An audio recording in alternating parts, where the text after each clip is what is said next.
चला जल्दी जल्दी तू लोग खाना खा ला। ला खा ला।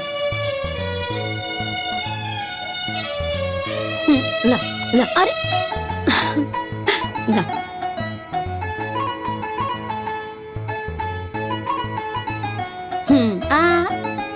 हाँ माई हाँ तारा हाथ में जादू बका काहे का भाई?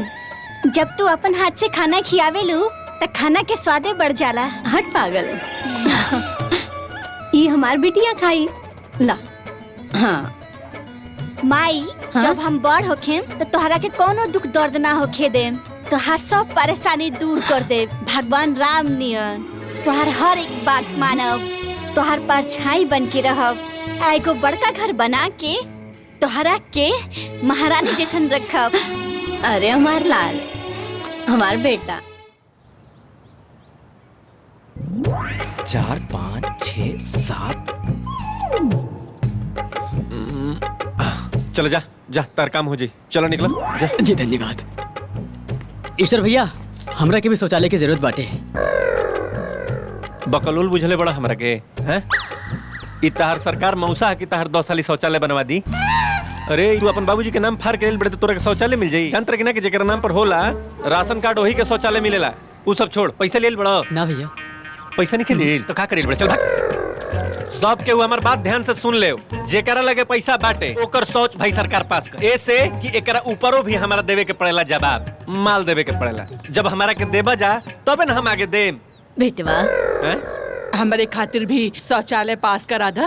अब जाने लो, जब नौकी दुल्हनिया लोटा लेके बाहर जाली ना तो बड़ा खराब लगेला। हमरे लगे जब पैसा हो जाए हम तहरा के जरूर दे दे। ए बुढ़ी, तू कोनो हमार रिश्तेदार हो ना ना हैं? हम कैसे काम करी तहार?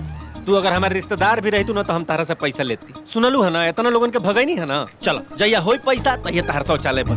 चल जाए अब। तू हर खाली नाम ही ईश्वर हो, बाकी तू दगेश्वर हो। ठीक बा, तू जा ले। अरे को हाली बोली जेकर लगे पैसा बाऊ आओ आगे, न तो निकल जाए यहाँ से बिना अरे माल चलो, के कुछ चलो, ना। काम चलो, चलो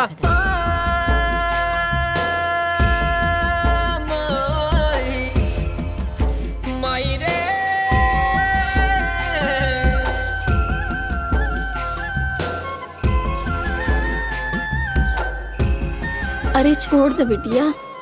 का दादी? अरे रहा इधर तो हर हाथ दुखाई लागे। तू इतना काम कर करके थक जालू ना।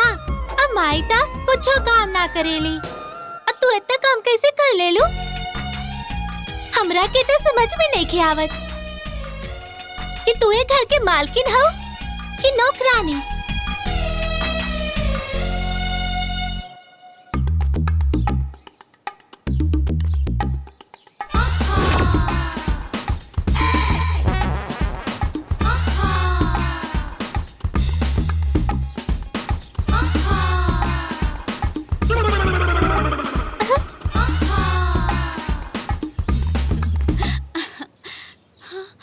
अरे भाभी, बड़ी नीमन लागत अड़ू।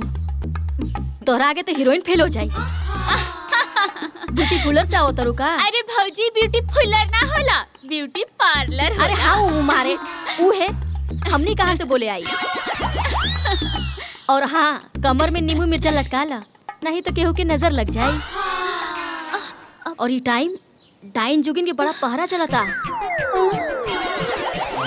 चलता नहीं ठीक बा।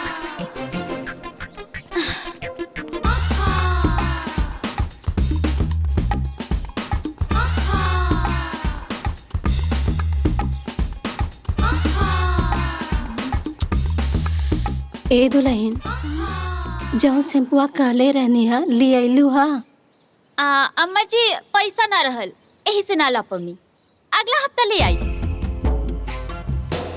इतना सामान खरीदे खातिर पैसा रहे, बाकी 50 रुपए के शैम्पू खरीदे खातिर पैसा ना रहे। ढेर बोलबू, बहुत जबान चले लगल हाथ का तहर। आबेदा पापा के शिकायत करता।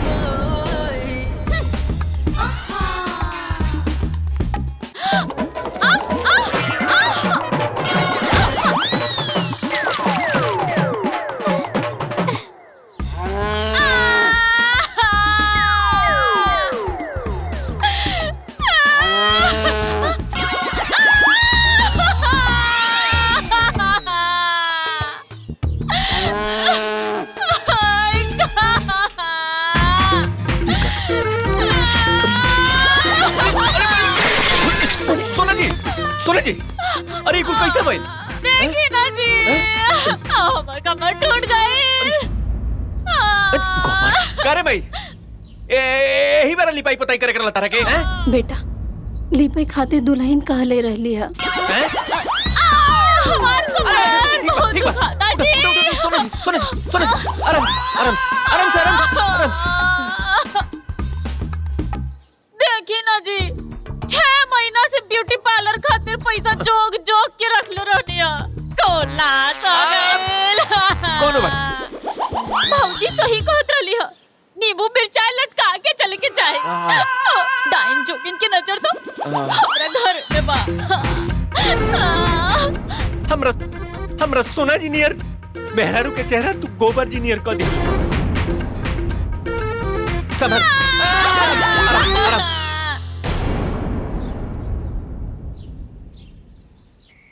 माई रे माई दादा आई हो दादा बहुत दर्द होता जी हाथ हटाई हाय जा कौना धनिया के नजर लग गई जी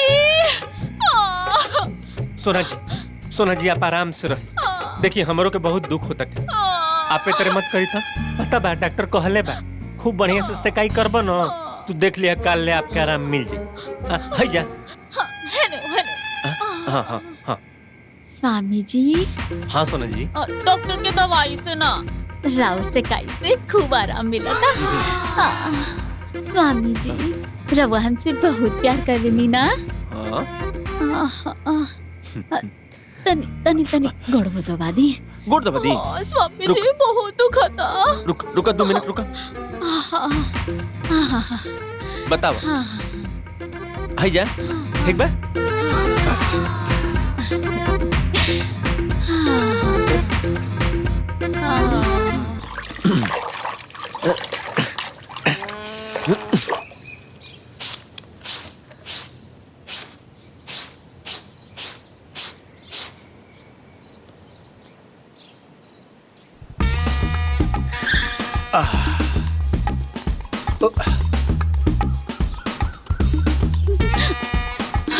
उतर जा गोलू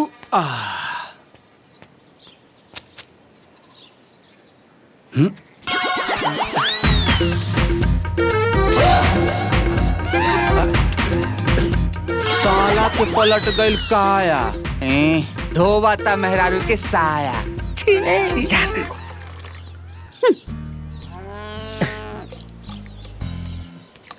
छी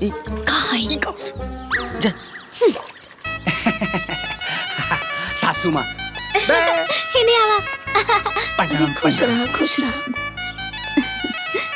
खुश रहा प्रणाम प्रणाम हाँ, खुश रहा अरे खुश रहा प्रणाम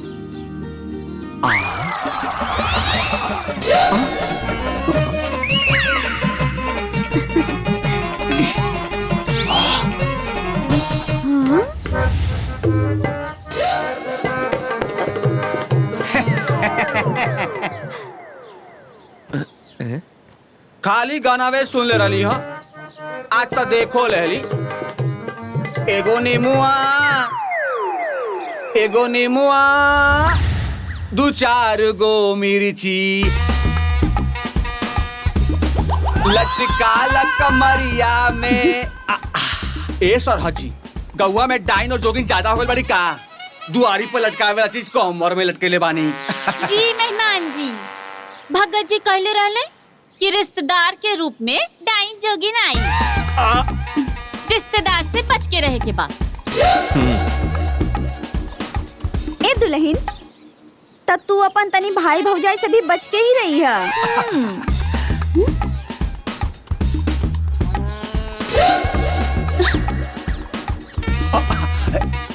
ए सरहजी इली गर्मा गर्म पेवर मिठाई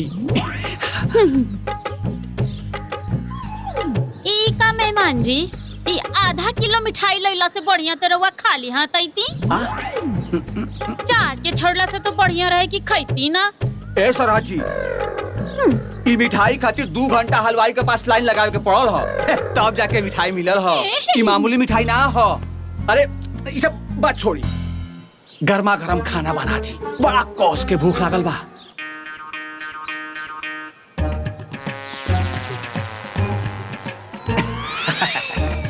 चलो अंदर चलो। कपड़ा लता था अच्छा धो ले थोड़ा। जाई आपको चली। हाँ, चल चल पानी पियल जा। अरे आओ। पेट के मारले ना हवा। माई तू इतना दुबरा कैसे गेल बाड़ू? दुल्हन तारा खाना वाना नहीं देत का? खाना तो खाते ही बानी बिटिया, बाकी बूढ़ पुरनिया के शरीर हो गइल बा तो कमजोरी तो अइबे नु करी। का हो जीजा? एगो चीज बतावा हमरा के, हमरा बुझाता कि तू खाली एक रात खातिर आई जाइल बड़ा ना। कैसे कि कपड़ा पड़ा तो तू ले आइले नहीं खा, कल सुबह ही चल जी भाई जैसे। तोर बहनिया अचानक हड़बड़ी में बोलेस कि माई भाई भौजाई का याद होता। अच्छा अब जल्दबाजी में कौन कपड़ा लेती? तो हमार तो साइज फर्क है का बा? 1920 के। हम तो हरे कपड़ा पहने हमार और मेरी पूरा 1 महीना खातिर आइल बानी। 1 महीना? 1 महीना?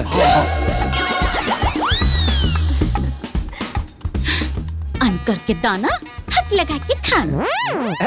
कुछ कहलिए का सरहद जी? रवा के तो कहल ना कहल बराबरी ना। ली नाश्ता करी। इका मिठाइया लेके आ लिया, खत्म हो गइल का? माई हाँ जब हमारे घर मेहमान मिठाई लेके आवे ले ना, तुमके नाश्ता में उनका सारा मिठाई उनके सामने सजा कर रख देला। साफ साफ कहीं ना कि रवा की मिठाई खाए के बा। रुकी लेके आ बतानी। करे दीदिया। हाँ? ई जीजा जी के शर्म नहीं आवत? कितना झूठ बोलत तोरम। अरे इनकरा के जइला पर एगो लड्डू आ पेड़ा के दर्शन ना होला। अरे नाश्ता में चाय रुक ना माई, चुप रहो। रुक ना, चाय आप बिस्किट दे के नाश्ता करा दिहल जाला, अब बाद में पूछ दिहल जाला। वैसे तो हम लोग खा के लोग बजा ना, अब के खाई? ली आगिल ना लेट खुशी। अरे हमारा तो ई नहीं के बुझात। अरे जब मैं तोहरे पेटावा में खाए के रहल हवे तो काहे खातिर झोरावा में लेके ला खा। दरिद्रता के कोनो हद होला। अरे मोए खाजी बका। बड़ा स्वादिष्ट बा।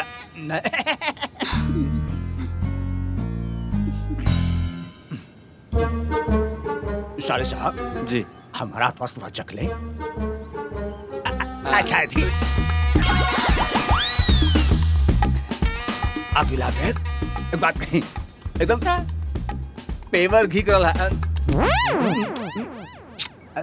पेट खराब हुए और आदत नहीं ना। पचावा यही खातिर तो आइले बड़ा। ए दुल्हन वैसे नाश्ता तो हो गइल, तनी खाना के इंतजाम करा। अच्छी रही। जी खाए खातिर तो धरती पे आई पड़े से। एक तो आधा किलो मिठाई लेके आई बड़े, ऊपर से सब अपने ठूस लेलस। बालो बच्चा खातिर ना छोड़लस। सुनी जी, अपन दीदी और अपन जीजा जी के उनके ससुराल भेज दी, ना तो हम मायके चल जाई। अब हमसे बर्दाश्त नहीं हो रहा। जानू जी ये कैसन बात करते नहीं, आप खुद ब खुद से सोच के देखी कि हम दीदिया और जीजा के बोलम तो हम लोगन के बुरा ना लगी। आए दीदी और जीजा जी के कहे में बुरा लगी। हम जो यहाँ नौकरानी बन के खटतानी, रवा के अच्छा लग रहा बा। अरे ऐसन बात नहीं के सोना जी, आप का कहतनी? हम केहू के सोना जी फोना जी नहीं खेजी। अरे दिन भर यहाँ नौकरानी नियन काम करत रहे नी। अम्मा जी के देखनी है ना, एक को काम ना करे, खाली गाय और टीवी लेके दिन भर बैठल रहेली। हम कह देता नहीं, अगर ये दीदी और जीजा जी 1 महीना भी घर में रह गई ना तो ये घर से हमर लाश निकली, लाश। अरे सोना जी ऐसा ना कह जले। हमर तो भागे फुटल बा। माई बाबूजी के लागल रहे छोट घर बा, बेटी रानी बन के राज करी, हम यहाँ नौकरानी बन गई नी। अरे सोना जी ए सुनी इतर नाक बोल जला इतर काहे खातिर रोत नहीं। अच्छा ठीक बा आपे बताई कि दीदी के और जीजा के ये घर से कैसे भागल जा हैं? हम काहे बताई? राव दीदी और राव जीजा जी बाड़े त रउए सोचब ना। अब ऐसे भी अगर हम कुछ बोलब तो अम्मा जी कुल गांव समाज में हल्ला कर दी कि भौजाई ननद के भगा देली। अरे ई पाप ना लेवे के बा हम जिंदगी भर ले लुलखल परतन हो जाई। तो रउआ कहतनी कि इहो हमरे के सोचे के पड़ी।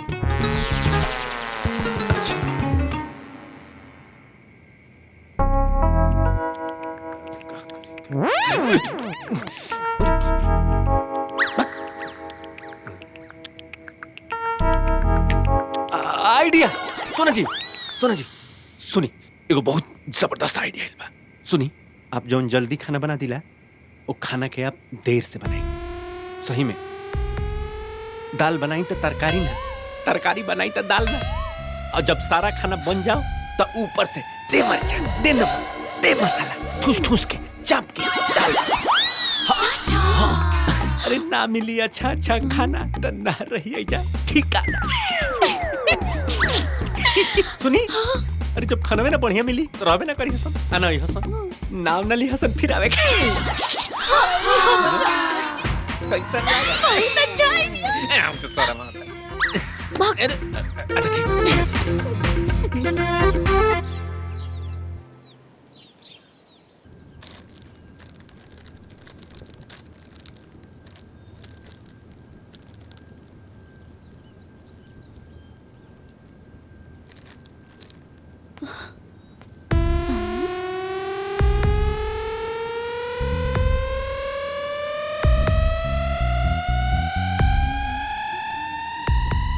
ए दुल्हन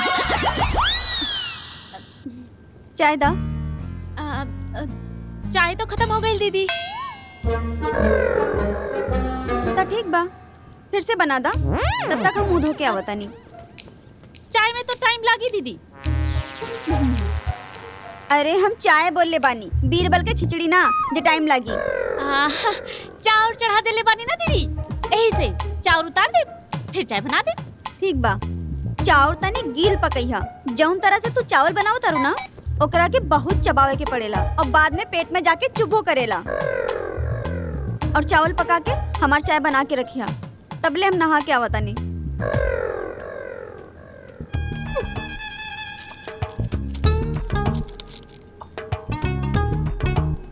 खाई में करे छिया छिया खप खप भरतरिया खाइबो करी नहीं नहीं बको।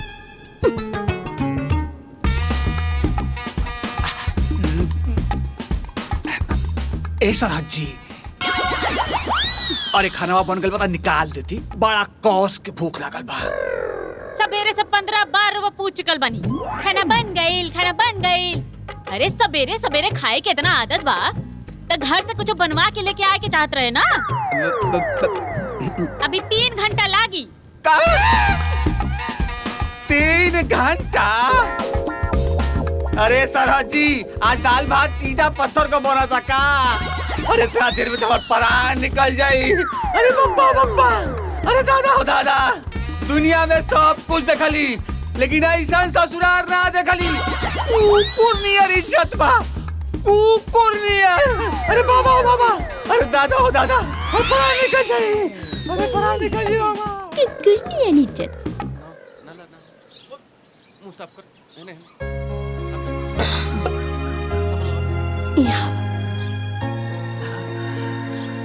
मेहमान जी गुस्सा मत होई, दुल्हन बाना ओकरा के बहुत काम रहेला त लेट होबे नु करी।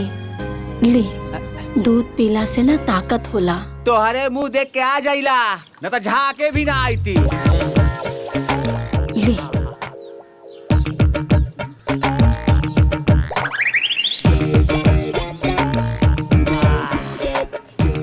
बाजी एक और थी।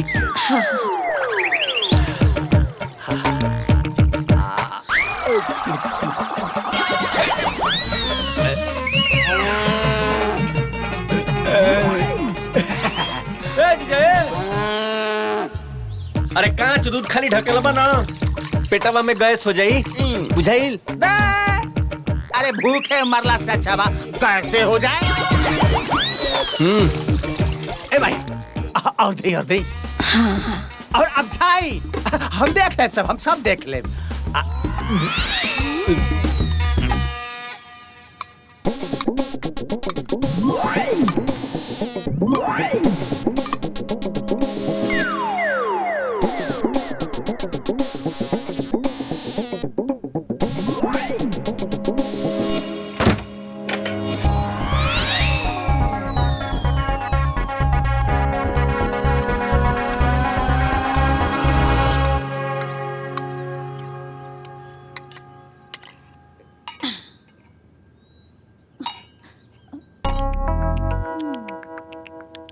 तैयार हो गई खाना।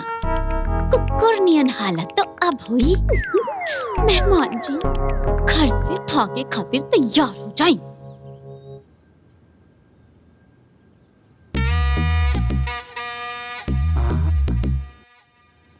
भूख के मारे परान निकल जाई, सवेरे से एगो अन्ना भेटाई। हाँ जीजा जी नहीं।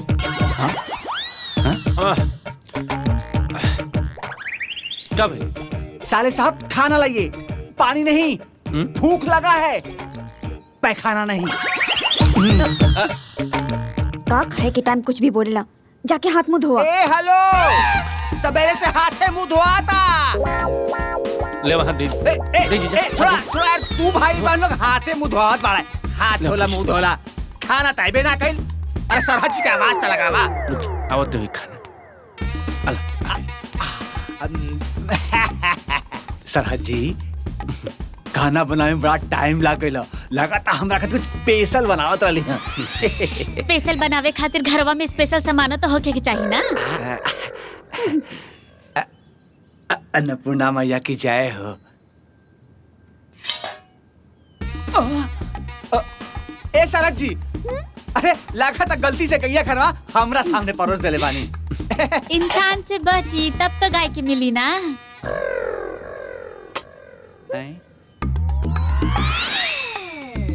सरहद जी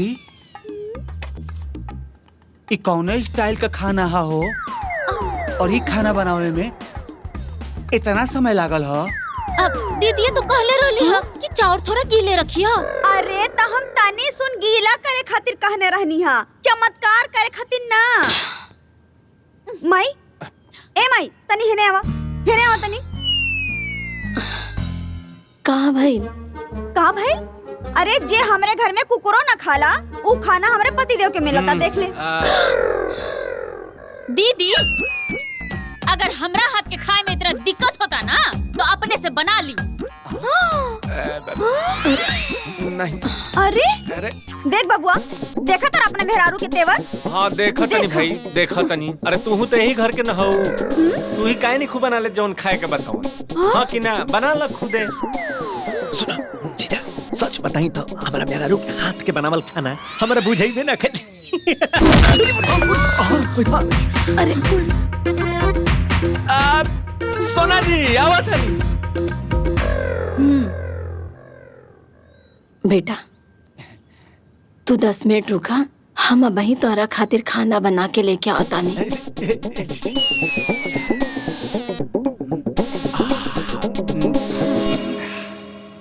ए जी बड़ा कौस के भूख लागल बा। जब तक माँ जी खाना बनाओ तनी तब तक यही के खा लेता नहीं। अरे पागल बानी का? हाँ इतना ड्रामा हम यही खातिर कैले बानी। हाँ ये रवा खाना खा ले तो हमने के का इज्जत रह जाई। इज्जत हमारा अंदर कोनो इज्जत नहीं खे, हम बानी निर्लज। सुन भूखे मरला से अच्छा बा तुझे गारी सुन ले। हाँ तो यही राउर सहूर बा।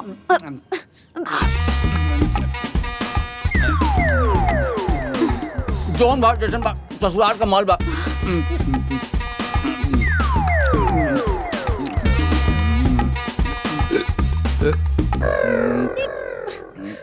अरे का भइल? अरे का भइल?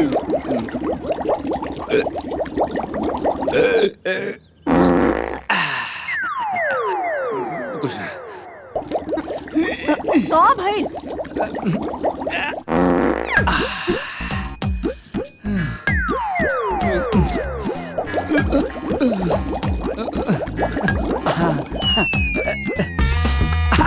हाथ नहीं धो के हाथ नहीं अरे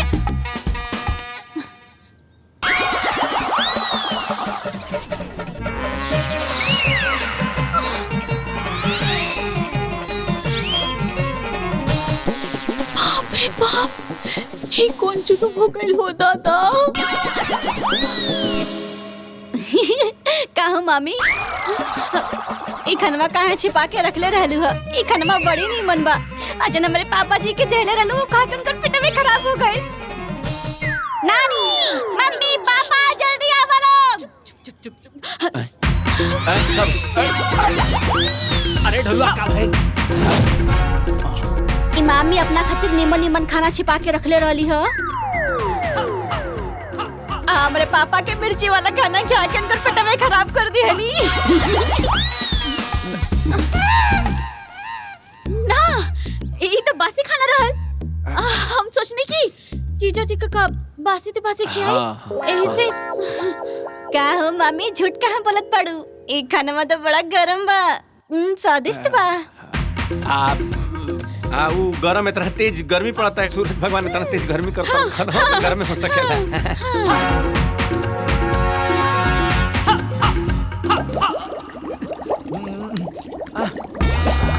अरे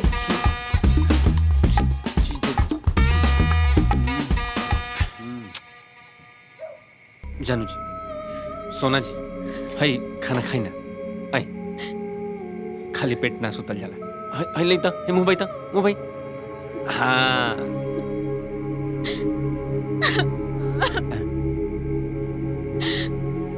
हमार माई सही कहत रही। जैसन काकर वैसने पिया, जैसन माई वैसने धिया। चरवा के लेकर तो चरवे न रही।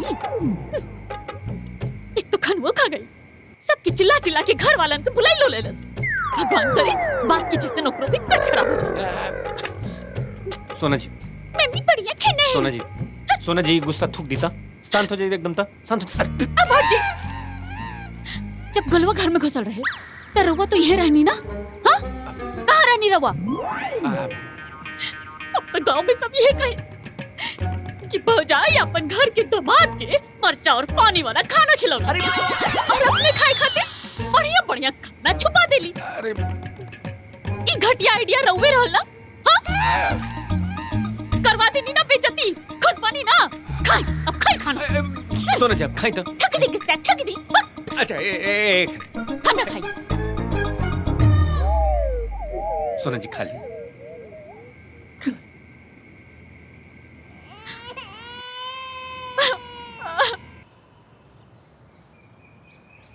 ए चाची, बहुरिया तो बड़ा नीमन चाय बनैले बिया। अरे हमनी खानी कहाँ बनल बा? अम्मा जी, हम बगीचा से होके आवता नहीं। हाँ जो। चाची जी, हाँ, अब पहले शौचालय का काम ना भइल बा का? कहाँ दुल्हन, हम गरीब बानी ना। गरीब लोगन के शौचालय खाली कागज पर बनेला, जमीन पर ना। चाची, रउआ चिंता जीन करी, हम आजे ना ईश्वर से बात करके शौचालय काम करा दे। हम ईश्वर से कहनी, लेकिन वो 4000 मांगत बड़े। हमार फूटल किस्मत हम कहाँ से ले आई? वो कहत रहे कि पहले पैसा दा तक काम होई। हाँ, दिन में खाना खाए ले ते सांझ के खोजा लग जाला कि का बनाई। निमन तरकारी खैले तो जमाना हो गइल बा। 4000 रुपया हम कहाँ से ले आई? जब तो ही लोटा लेके बाहर जाली, हमार दिल जाना तड़ू कैसे तड़पेला।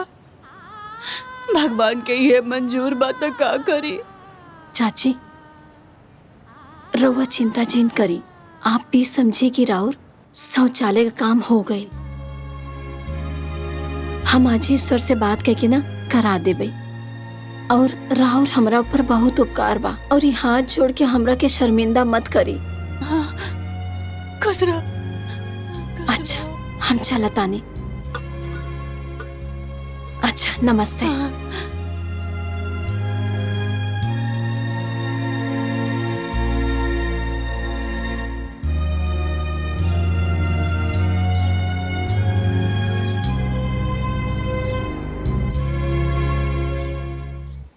ए बेटा, हाँ माई। शौचालय के काम चल रहा बा का? हाँ, का बात बा? त रोहन के अम्मा के शौचालय पास करवा देना। शौचालय खातिर ना पैसा लगेला। ये बेटा, तू चाहबा ना तो हो जाए। और उनकर ना बहुत उपकार बा हमने के ऊपर, और हमने के परिवार खातिर ना बहुत कुछ कहले बाड़ी। ये बेटा, जब तू छोट कर रहला ना तो तोहरा खाए खातिर कुछ न कुछ लेके आवत रहली ना। बेटा, उ लोग शौचालय खातिर बहुत परेशान बा, और उ नौकी दुल्हन बाड़ी ना, बाहर शौच में जाली तो नीक ना लागेला। और पता बा, पहली बार हमरा से कोनो मदद मांगले बाड़ी, कर देना। अरे मई, ऐजा का धर्मशाला खुलल बा, हम समाज सेवी हई, प्रधानी खातिर वोट मांगतानी कि फ्री में सब काम कर दी। मैं काम मुफ्ते में कर देम तो खइबू का? घेवड़ा हैं? जे पैसा देई ओकर शौचालय पास होई, आ जे पैसा ना देई ओकर शौचालय पास ना होई। बात साफ साफ सुन ले, ठीक ना? अगर तारा इतना हमदर्दी जमताटे तो तू ही काहे नहीं को बनवा दे? हमारा से ना बनी, साफ साफ सुन लो। और ये जौन तू हमारे के राय मशवरा दे तारू, ई राय मशवरा अपना लगा ही रख, काहे से कि हमरा खूब बढ़िया से पता बा कि का सही बा का गलत। तो ऐसे तारा से हाथ जोड़ के विनती बा कि अपन राय अपना लगा ही रख।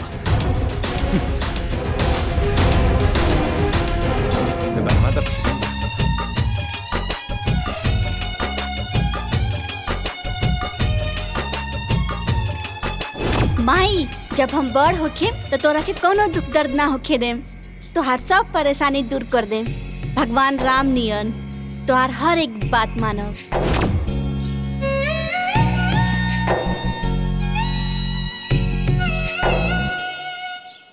सासू माई तो अरे माई, का हाथ में तनिको रानी आ दम गई। नहीं खे। अरे साली साहेब आ गई। हे भगवान, एक ऊपर मुही कम रहे जो दूसर भेज देला। कितना पैसा भइल भैया? 600 रुपया भाई। ठीक बा, सांझी का भाई है ना, आके ले लिया पैसा। झौसी, अब ते बीपी बढ़ा देलस। अरे दीदी, अरे वो जया के पापा ना 2-3 दिन ले घर ना आई है। ड्राइवर और डॉक्टर के पैसा तो रखे के ना चाहिए ना? दे दी, दे दी। ठीक बा, दे देता नहीं, देख ले तो के बाद में।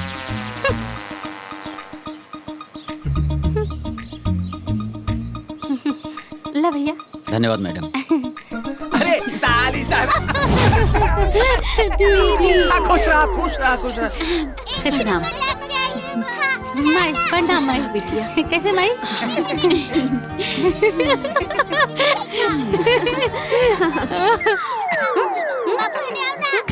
का कबे से लुलु आइल बनी? लेट होसी, जैसे मुझे तक अब खाइल ही नहीं थी। साली साहब के हमार कमजोरी पता है कि हमारा की मिठाई बड़ा पसंद है।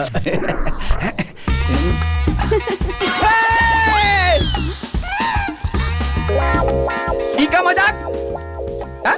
मिठाई का डब्बा में चॉकलेट? अरे मिठाई ना लिया है कला, तई डब्बा काहे लेके आइलू हो? अरे जीजा जी, मिठाइयों से मुंह मीठा हो जाला, आ चॉकलेटों से मुंह मीठा हो जाला। वो कहा ना जीजा जी, मिठाई में बड़ी चोटी लाग जाली सा, ऐसे ना लेके आइली। दीदी, रहुआ कब मिठाई लेके आई नहीं हो?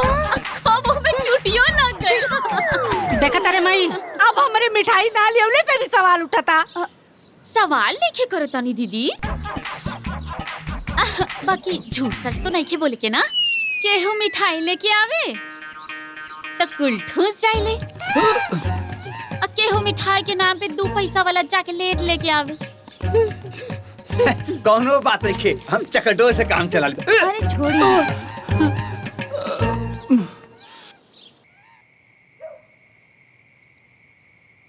जानता रे माई, हमनी के ई दोनों बहिने घर में खाली बस तोरा खातिर आवे नहीं जा। तोरा मरले के बाद ना ये चौखट पर कदम तक ना रखल जाई। का बहन?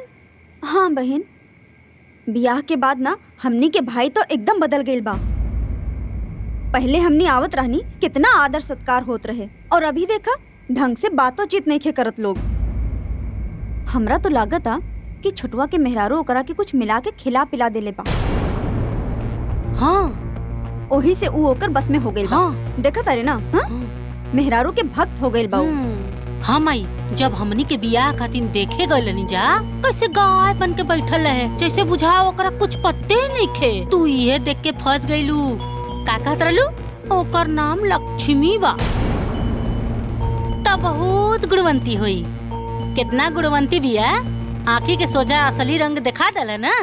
अरे ओकर नाम लक्ष्मी ना कुलक्षणी होवे के चाहिए।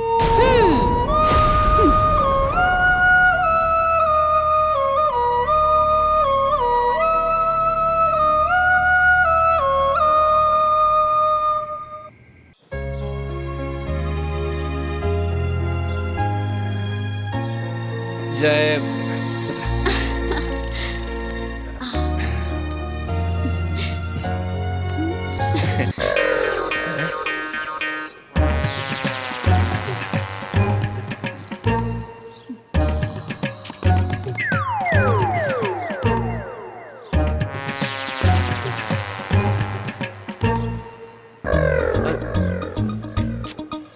काजी, ई घर है कि चिड़िया घर? देखा तो नहीं कैसे जानवर नियर सुतल बाड़ी सन।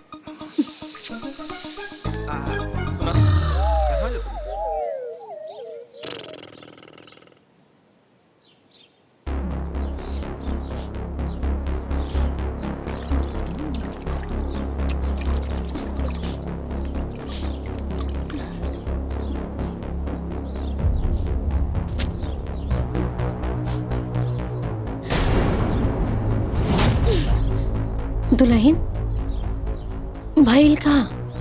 अम्मा जी, ई घर में ना केहू हमार भलाई नहीं चाहत।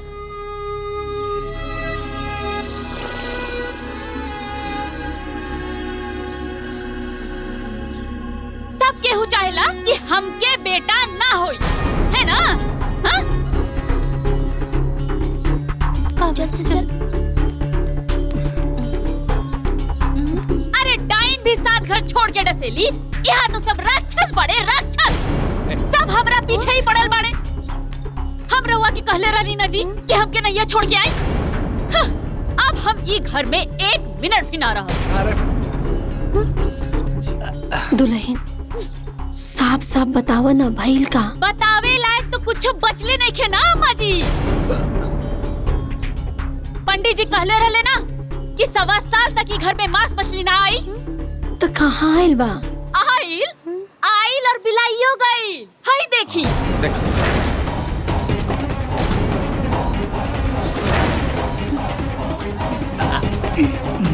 हमारे 1 साल के पूजा पाठ गई, ओकर ऊपर खर्चा गई, सब बर्बाद हो गई। अरे सरहद जी, काहे कपारे पास मान उठावत बानी? अरे कोनो मछली उछरी ना बन रहा।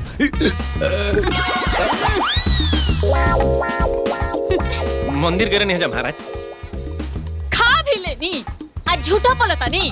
1 नंबर के झूठा बने, झूठा। दे सवेरे से कुछ खैले पीले ना रही हैं, ऐसे गैस हो गया। अब गैस हो गया तो बेकार निकल भी ना करी। यही लगे कुछ बना दी। तू लोग मछली बने ले रहलू ना? उ कहा न माई, बहुत ढेर दिन हो गए मछली खैला। आई ला बेचे वाला खरीद लेनी है जा। ई तो हर नैहर है, एकर मतलब ये ना कि तू लोग अपन मनमानी करबू। बिटिया, नैहरे में ना भाई भौजाई के हिसाब से ही चले के पड़ेला। दुल्हन के पंडित जी मना कैले रहलन कि 1.25 साल तक घरे में मांस मछली कुछ न बने के चाहिए। तो तू लोग काहे बनैलू हा? एक बार हमरा से तो पूछे के चाहिए। अरे बिटिया के शादी के बाद मनमानी ना करे के चाहिए। पंडित जी ना ठीक कहले रहले। डाइन जोगिन रिश्तेदारे के रूप में आई हंसन।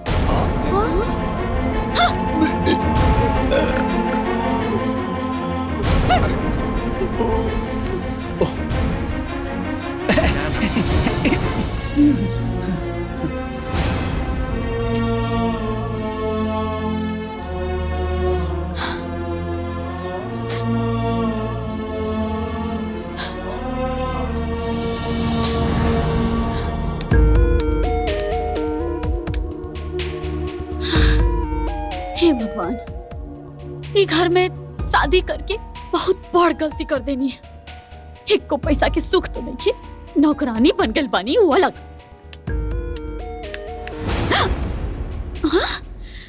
ए दुल्हन 2-3 गो हमरो गंदा कपड़ा बा, तनी एकरा के धो दा। और का बा ना, तनी मछली के रस गिर गइल रहे, तनी उ दाग के बढ़िया से धो दिहा, ठीक बा? मछली के रस गिर गई, हमका धोबे नहीं। हे भगवान, ये मछली के रस इकर दहिया पे काहे ना गिर गई?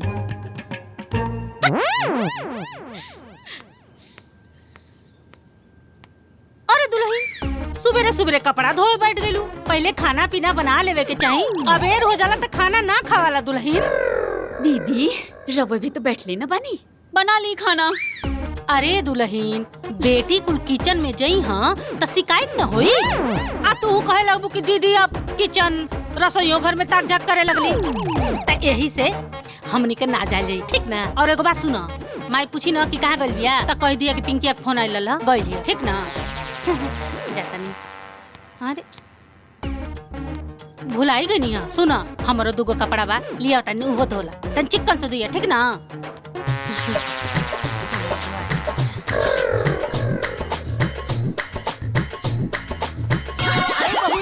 जल्दी से कपड़ा धो के खाना बना लिया, हमरा जोर से भूख लागल बा। जाता नहीं, ठीक?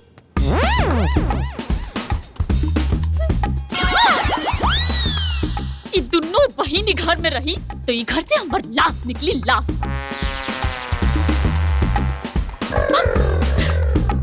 माई कहाँ गया? माई जाई ना।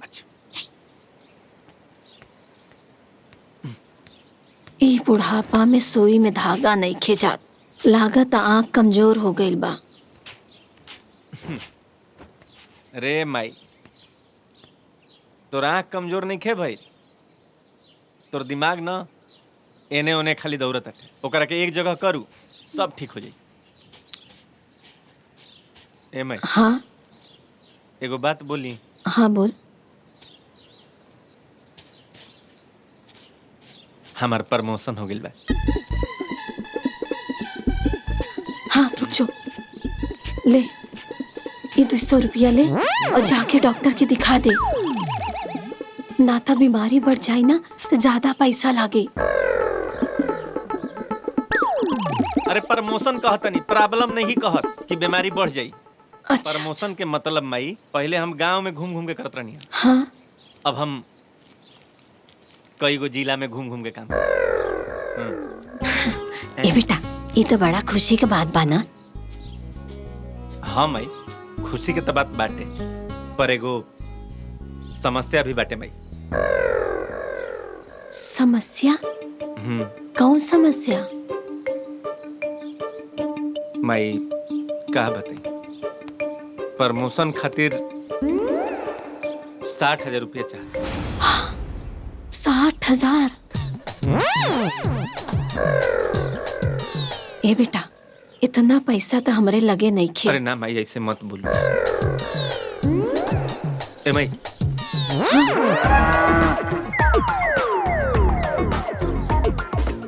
हो दोनों गैया बेच लाते।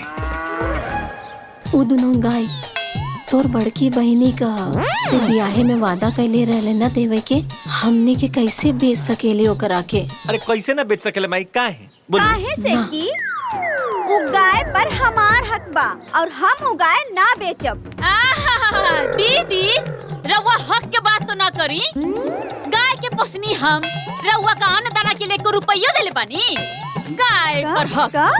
मतलब उ गाय हमार बा, ओकर अन्न पानी खातिर पैसो दी और दूध पी के मोटाइबू तू। अरे कौना भाषा के इस्तेमाल करता नहीं रहुआ? हम मोटा गइल बानी आ तू जो इतना चिकना गइल बाड़ू नहियर के खाना खा खा के, उ सब का तू मोटा गइल बाड़ू तो बोलब ना का? और अपन भाई के खाता नहीं, अपन माई के खाता नहीं, तोहार का हमार घर में रह के खाता नहीं रहुआ ना, हम ना बोला, हम बना बना के खियावत नहीं तब ना रहुआ तू सतानी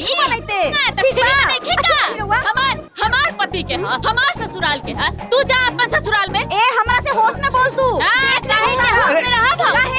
हमार ससुराल हमार घर हा, तू हमरा जाए अपन ससुराल में जाए और अपन घर में जाके मोटाई। अरे छोड़ हमके, तू काहे के बोलबे? हां काहे नहीं बोला, हमार घर हा।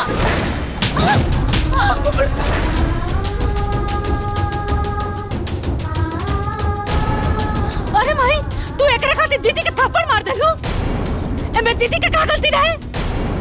एक तो इतना दिन से नैहरे में बैठल बाड़ू और ऊपर से अपने भौजाई से उल्टा सीधा बोलत बाड़ू। अरे बिटिया ना नैहरे में 4 दिन खातिर नीक लागेली, 40 दिन खातिर नहीं खे।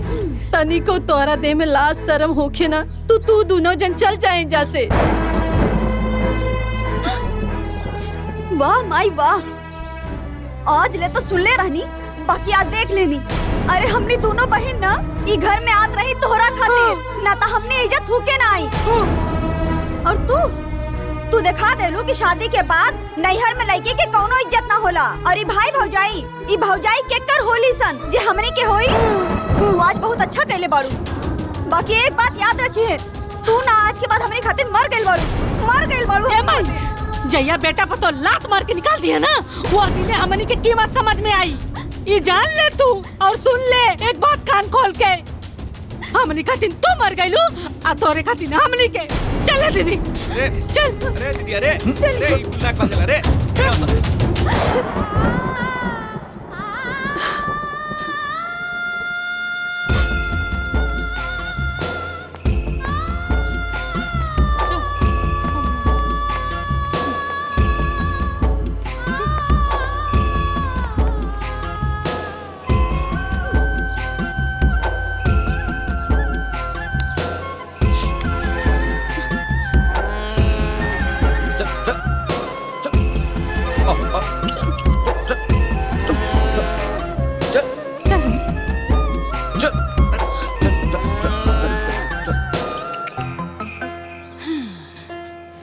डैनिया जुगिनिया से पीछा छुटल।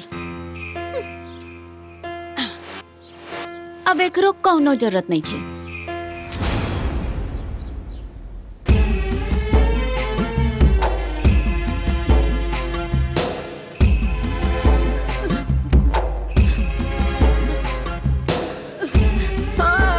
हमके माफ कर दे बिटिया, ये घर में तूने नीक बेइज्जती हमरा से बर्दाश्त ना भइल, इसे हमरा के सब करे के पड़ल।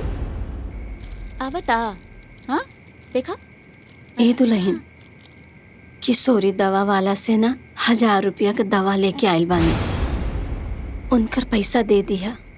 काल से ना तनी मन ठीक नहीं खे लागत। अम्मा जी राउर दिमाग ठीक नहीं खे। हमरा लगे अभी पैसा नहीं खे, जौन पैसा रहल उ खर्चा हो गई। रवा के भी सोचे की चाहिए ना कि जया के पापा के भी अभी काम नहीं खे चलत। रवा के एक बेर हमसे पूछ लेवे के चाहत रहे। इतना महंगा दवाई लेके आ गई नी, हमरा लगे दवाई बटले बा। जाई एक ये लौटा के आई, जाई लौटा दी। 1000 रुपया में दवाई लेके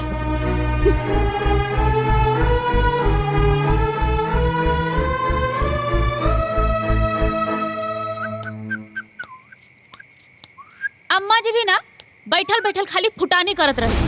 अब का भाई रवा के पता बा, हमरा से बिना पूछे 5000 रुपया के उधार लेके आयल बड़ी। 5000? हाँ, आज आयल रहे लोग तगादा खातिर। जैसे पैसा तो पेड़ पे उगेला। का जरूरत रहे दोनों बेटी खातिर साड़ी लेवे के? आज ले हमरा लेल तो एको साड़ी ना जुटल उनकरा से। 2 गाय रहल, 4 पैसा आवत रहे, वो दोनों बहन उठा के लेके चल गईली। सुन लीजी, हम कह देता नहीं, अगर यह सब करे के बा ना तो अम्मा जी से कह दी कि अपन इंतजाम अलग कर लें।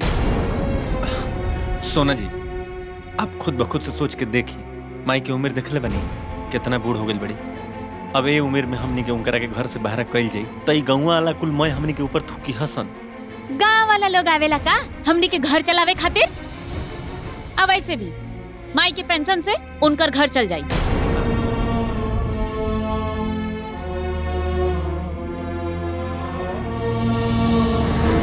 जब देखा तब खाली बहस करता है, खाली बहुत जबान चलता है। चाहत गई बड़ी, अरे बहुत चाहत गई बड़ी, खाली जबान चलता। आज एक की मारब, चाहत गई बड़ी। छोड़ा एकरा के, हाय न मिला लेके हाउ न मिला, लग जाए। अरे कहानी न छोड़ द, अरे छोड़ द, कैसे? अरे कहानी न छोड़ द। अरे सोना जी,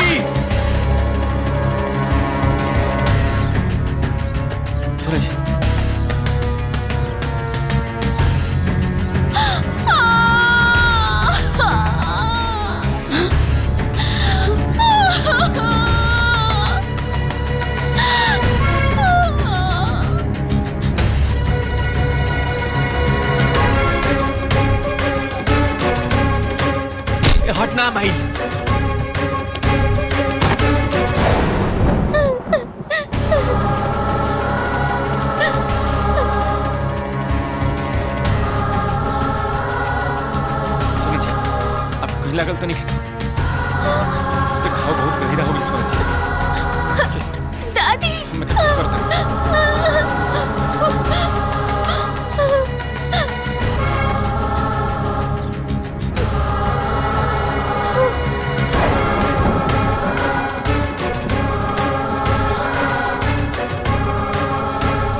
ए बेटा, हम जानबूझ के धक्का ना मरनी है।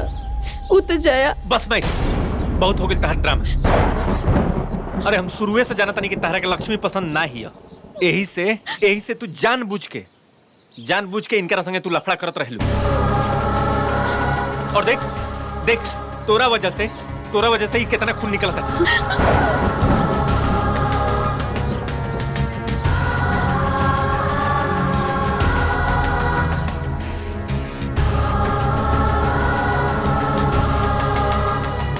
ए बेटा, हमार बात तो सुन। अरे मैं अब का सुनी? सुनावे खातिर रह गेल बा माई। हम जाना तनी हमार मेहरारू तरह के पसंद दिखे ना तो आ लगा हो जो हमनी से।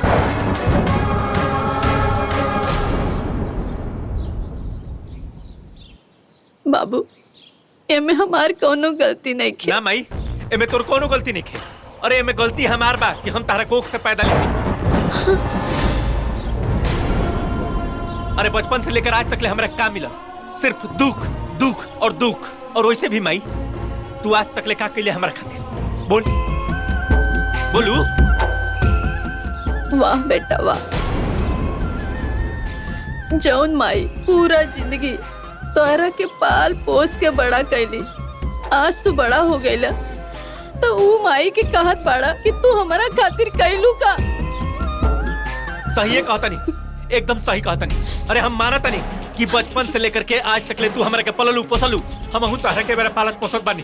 तार दवा दारू बीरो कपड़ा लत्ता जितना खर्चा होता है वो कैसे करता नहीं वो हम जानता नहीं। हो गए हिसाब बराबर। ऐसे आज के बाद तू मर जिया हमारा से कोनो मतलब नहीं। काल के काल हम पंच बुलाई, कल बंटवारा हो जाए। आज से हमारा और तहार रिश्ता खत्म। हाय रे समैया, हाय रे जमाना, जन्म देवे वाली माई हो गईली बेगाना।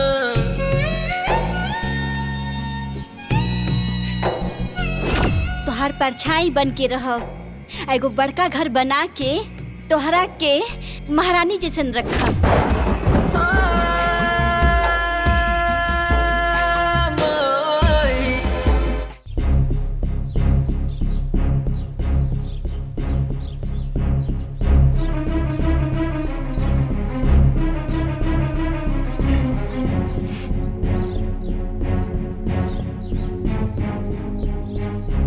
बतावा ईश्वर, पंचायत काहे खातिर बोलेले बाड़ा?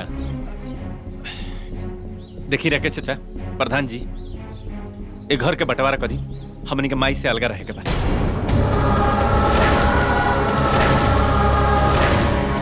का कहा तारा? माई के हम न रखब? अरे बुड़बक, इनकर इकलौता बेटा तू बड़ा।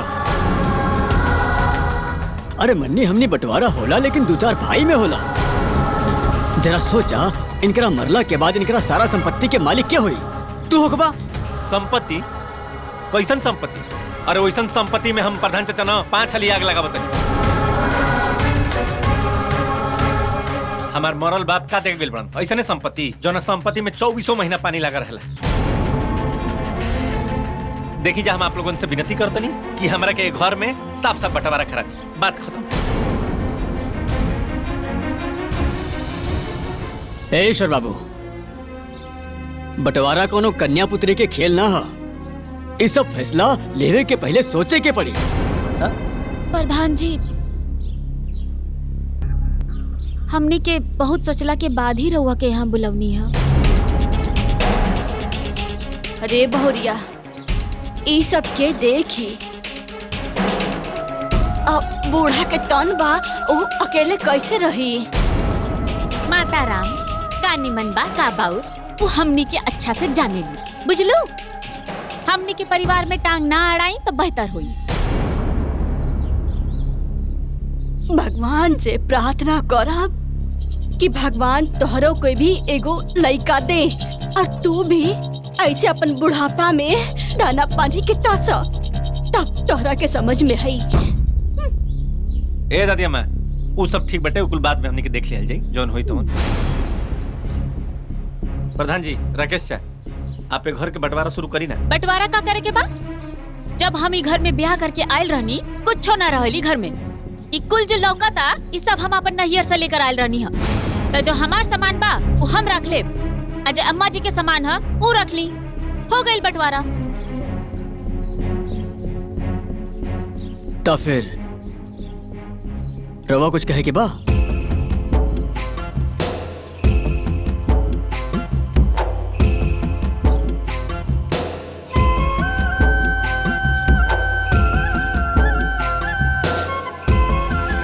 जौन हमार बेटा कहता ना रवा वही करी।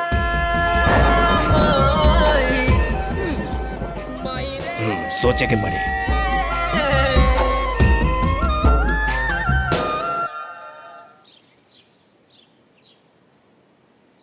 अभी सोच विचार के फैसला लेवल जाता नहीं। तमाई जी देखी इस साइड के हिस्सा आपके रहा, ठीक बा? और बबुआ तहार इस साइड के आधा।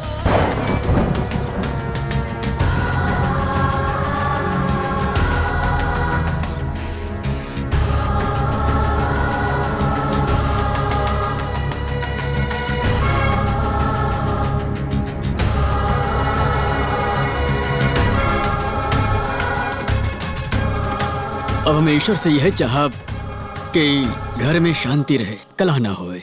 अब रउआ लोग अपन अपन घर जाएं।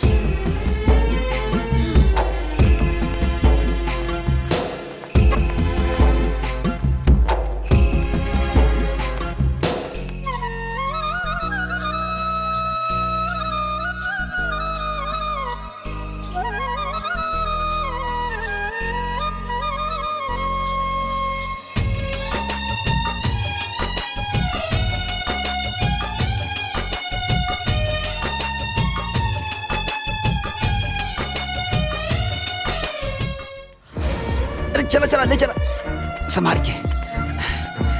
हाँ। अरे लेटाई लेटाई कायदे से, आराम से संभाल के। हाँ। अरे डॉक्टर साहब आ गए ने।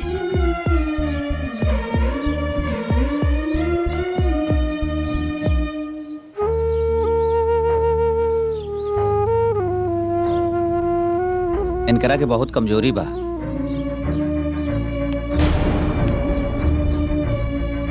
अरे खाना पीना सही से खात नहीं खे, ई वजह से सब भइल बा। चाची खाना वाना सही से खाइल करा। हे भगवान, हम तोहरा से कहता नहीं आदमी से ना, जे केहू भी हमार खटिया के हाथ लगवलस ना ओके लकवा मार दे, लकवा। अभी बाड़ू ऐसे चुप बानी न, तब तोहरा के बताई। का बकवास करत रह?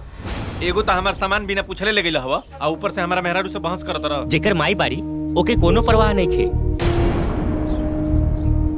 हे भगवान, ऐसे औलाद केहू के न दिया। ऐसने औलाद के तो कोखे में मार देवे के चाहिए। उठ। ए बाबू, उनका खटिया दे दा, हमके उठावा।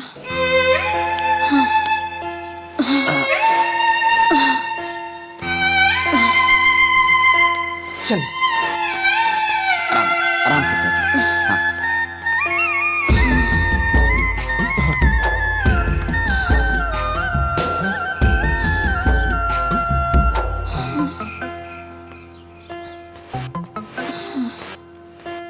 इले माई पानी पी ले।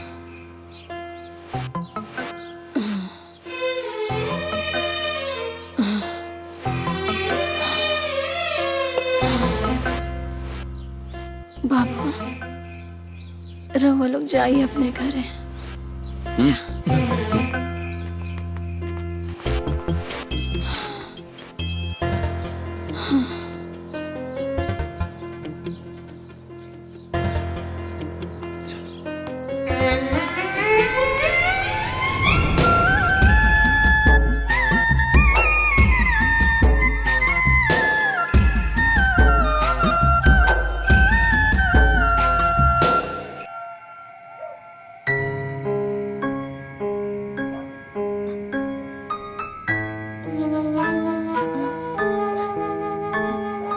दादी, दादी, इला खाना खाला।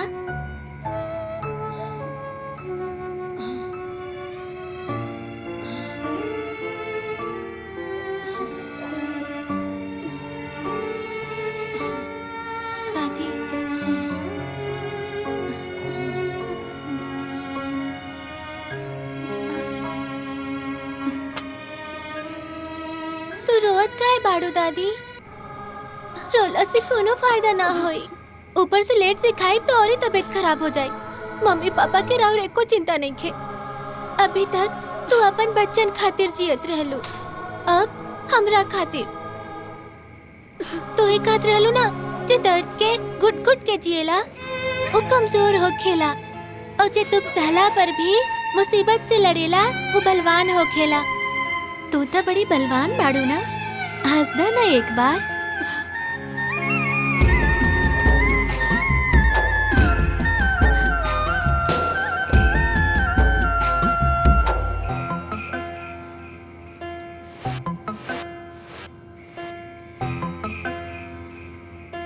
हाँ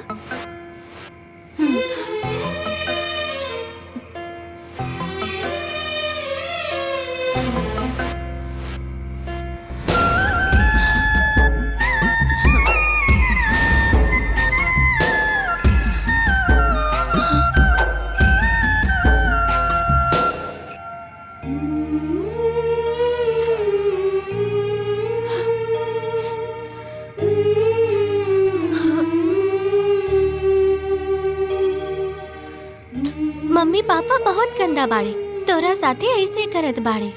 जब हमहू बड़ा होखब ना तो मम्मी पापा साथे ऐसे ही करब। अरे हमार बिटिया, ई नीमन बात नहीं खे। जब कोनो औलाद ना अपने माई बाप से अलग हो जाला ना तो माई बाप के बहुत तकलीफ होला।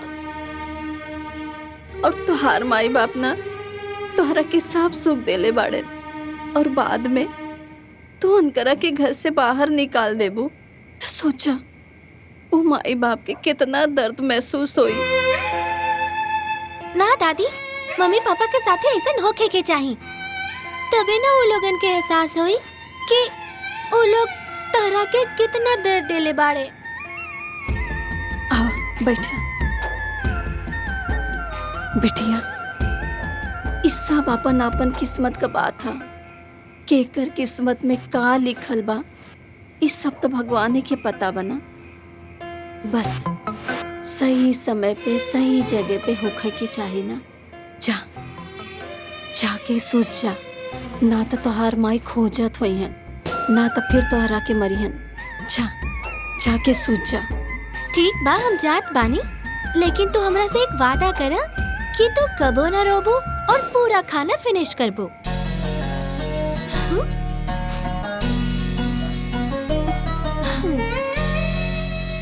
हम वादा करतानी कि हम ना रोई। इला जल्दी जल्दी खा के पूरा फिनिश कर दा, हम जात बानी।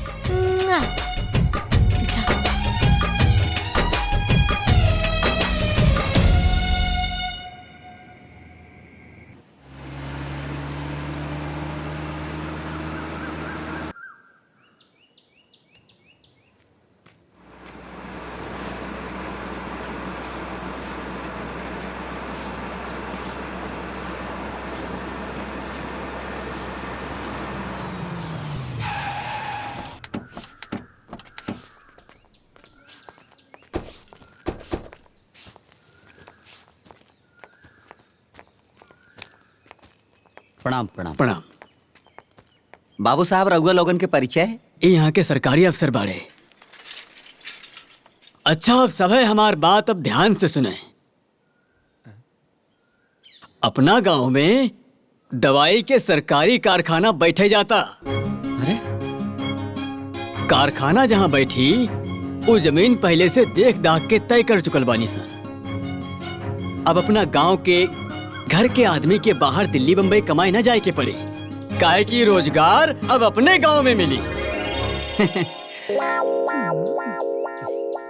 जेकर भी जमीन फैक्ट्री में आई उ सब के जमीन के कीमत से 10 गुना ज्यादा पैसा मिली। हाँ।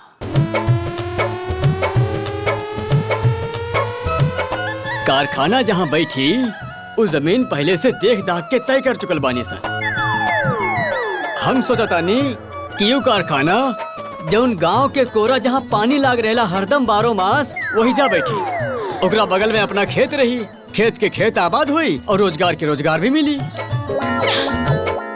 अभी रोवन ले ले रहती ना वो जमीन तो हे भगवान। अब देवी जी रवा लखपति हो गई नी।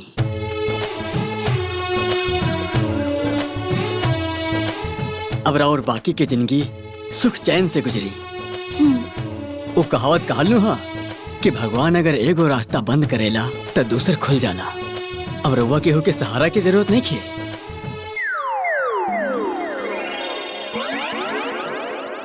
प्रणाम प्रणाम प्रणाम।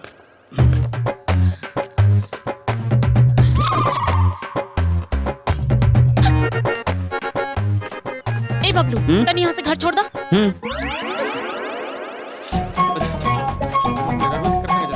सुनो जी, सुनो जी, रुकी।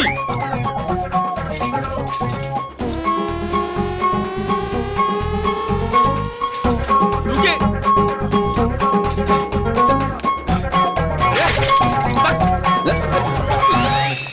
हमारी बात सुनिए, सुनिए। चलिए हमारी बात सुनिए, सुनिए। हमारे कहीं पूरा बात सुनिए, सुनिए। काहे की सेल बनी बताइए, काहे के गुस्सा बनी? दूसरा साइकिल के संग आई नहीं। हाँ तो हमारा के बिल्कुल ठीक ना लगा। अभी तो खाली साइकिल पर आइल बानी, अब तो दूसरा संगे भाग जाई। भाग जाई? हाँ। हे भगवान, हमारे सोना जी के ऊपर भूत सवार हो गई। ना ना ना, हम समझ गए नहीं हमारा क्या करे के। सोखा के लगे लेके चले के बाद। चलो। सोखा के ना डॉक्टर के बुलावे के पड़ी। डॉक्टर? डॉक्टर बता बतानी। हमार कौनो बात ना सुने ले। हाँ? कहले रहनी ना जमीन लेवे खातिर। हाँ? हमार जिंदगी बर्बाद कर देला तू ब्याह करके घर में। हाँ? हाँ? पानी भरल रहेला। अभी बता बतानी। स्टॉप बोलनी है ना, हाथ जोड़ता नहीं। अरे भाई, मारी भाई, स्टॉप बोलना पड़ी कुमार। स्टैचू, सोना जी कहाँ भाई? कहाँ हो गए सोना जी? हम तोरा से कहले रहली ना कि जमीन अपना नाम लिखवाला। तू तो हमरा कोनो बातें नहीं खे मानत पड़ा। अब वो जमीन पे पैसा मिली तो उ केकरा के मिली? अम्मा जी के? वो बुढ़िया राज करी। अगर हमके मिल गई रहती तो हम रानी बन के राज करती। अब वो बुढ़िया के पास पैसा हो जाई, हम छुछुनर नियर ताकब। हाँ? निकल बाहर। तोहरा से बियाह करके करम फूट गई हमार। सोना जी, अब कोनो गौर पड़ी ना। आ मैंने रे ससुर रे वीडियो डिलीट कर, बंद कर वीडियो डिलीट कर। डिलीट ना, पिक्चर सीधे हिट हुई। अब पूरा गांव में घूम घूम के बताई तू कितना बड़ मेहर मौगा बाड़ा। न मन में अरे मर्दो अपने मेहरारू के हाथ से मार खाता रहा।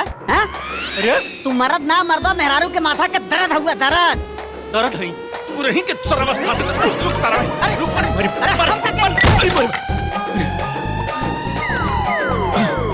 अरे बाप रे। प्रिया के फोन आइल रहे। हाँ दीदी, कहत रहनी हाँ कि माई के 30 लाख रुपया मिले वाला बा। गांव में कोनो दवाई की फैक्ट्री खुले वाला बा। ऐसन चमत्कार भइल कि माई के छप्पर फाड़ के पैसा मिले वाला बा। हम तो टेंशन में आ गेल बानी कि आखिर इतना पैसा रखी कहाँ। अरे दीदी, हम 30 लाख रुपया कबो देखले नहीं की। अरे बहन, तो हम कौन सा टाटा बिरला के घरे बानी? हम कौन सा देखले बानी? अरे हमरा तो 10 के नोट देखले जमाना हो गइल बा। ए दीदी, माई के पास चलल जाओ का? तू पागल बाड़ी का रे? हाँ? हम ना जाए। भूल गेले का? हम वही जैसे लड़ के आइल बानी। कौन मुँह लेके जाए रे? हम पैसा खातिर इतना ना गिर जाए। और वैसे भी हम कसम खैले बानी कि मैके की दहलीज पर पैर ना रखब। हम ना जाए। बे हम ना जाए। ससुर खाए साग पात, अब बहू खाए परोरा। सासू करे किसानी, अब बहू बने दरोगा। हाँ। बड़का खुददार बनत बाड़ू। अरे कोना घर में लड़ाई झगड़ा निके होत। तुरमाई के कुबेर का धन मिले वाला बा। कुबेर का धन मौका बढ़िया बा। दोनों भाई चौका मार दसन। अभी तोर भाई भौजाई माई से अलग बढ़े सन। माई भी तोर बिल्कुल अकेले। एक काम कर सन, दोनों बहन जाके माई का सेवा सत्कार कर सन जब तक कि पैसा नहीं मिलत। और पैसा मिलते ही माई के ही हमन का पहचानते नहीं जा। वाह सारू जी वाह। ए दीदी, सारू जी एकदम सही कहता नहीं। हाँ। पैसा बानो तो सब कुछ बा। 30 लाख रुपया में हम तक केहू के जोर जोर जमीन सगरी बेच देब। अरे वो अपन वादा नहीं तोड़ पात नहीं। हाँ। ए दीदी, इतना सोचबे ना तो देर हो जाई। हाउ लक्ष्मीनिया बा ना, बड़की खिलाड़ बिया। खेला खेल जाई बस जान जाइबू। ठीक बा, कल सवेरे सवेरे चल चले के। हाँ। काल से करे के माई का सेवा और हमनी के मिली मेवा ही मेवा।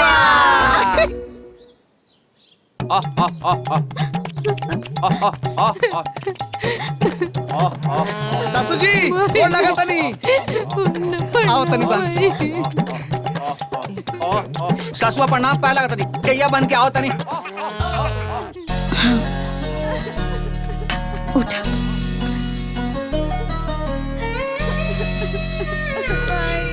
चुप हो जा लो, चुप हो जा, मत रोआ, चुप हो जा। माई हमने के माफ कर दे, हमने से बहुत बड़ गलती हो गई बा। मालूम 9 दिन खिसिया के हम तरह के काका बोल देनी। हम भूल गए रहनी कि तू हमने के कितना मुसीबत से पाल पोस के बड़ा कैले बाड़ू। अरे एगो थप्पड़ खातिर के रिश्ता खत्म करेला का? हम ना समझ पाऊनी माई कि तू हमने के खातिर ही सब करत तारू। हमरा के माफ कर दा। हाँ माई, हमनी के माफ कर दा माई। तू ही तो कहत रहलू माई गंगा समान होली, लइकन के गलती के माफ कर देली, हमनियों के माफ कर दा माई। हाँ, चुप हो जा। भाल बेटे, अरे माई के काल तबीयत खराब रहला, एमे से केहू ना आइल हवे। आए बरा माई के पैसा मिले वाला बेटे, तो सब टपकल का ए भगवान। ए जी, हमरा तो लागत है ना कि लक्ष्मी इतना आसानी से पैसा ना दी हमनी के हाथ। अरे वो बड़ी कंटाइन बिया। आता न जाता और चुनाव चिन्ह छाता। पैसा ओकरे बाप के हा जी हमनी के ना लेवे दी। हाँ, हमनी के अपन मेहनत बढ़ावे के पड़ी। घर से लेके बन तक माई के एक काम नहीं करे देवे के, और फिर माई के हमनी के ऊपर भरोसा हो जाई, और फिर सारा पैसा हमनी के। वाह वाह सारू जी वाह। ब्रह्मा जी जब ज्ञान बांटत रहनी है नो, तो ऐसा लगा था कि रहुआ लाइफ में सबसे आगे खा रही हो।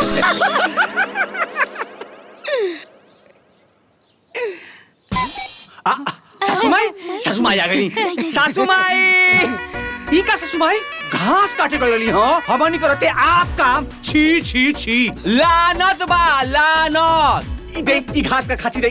दमाद जी रहाई दी, रहुआ काम करे अच्छा ना। अरे दी दी हमरा के। अरे अरे दमाद जी रहाई दी। दी हमरा के।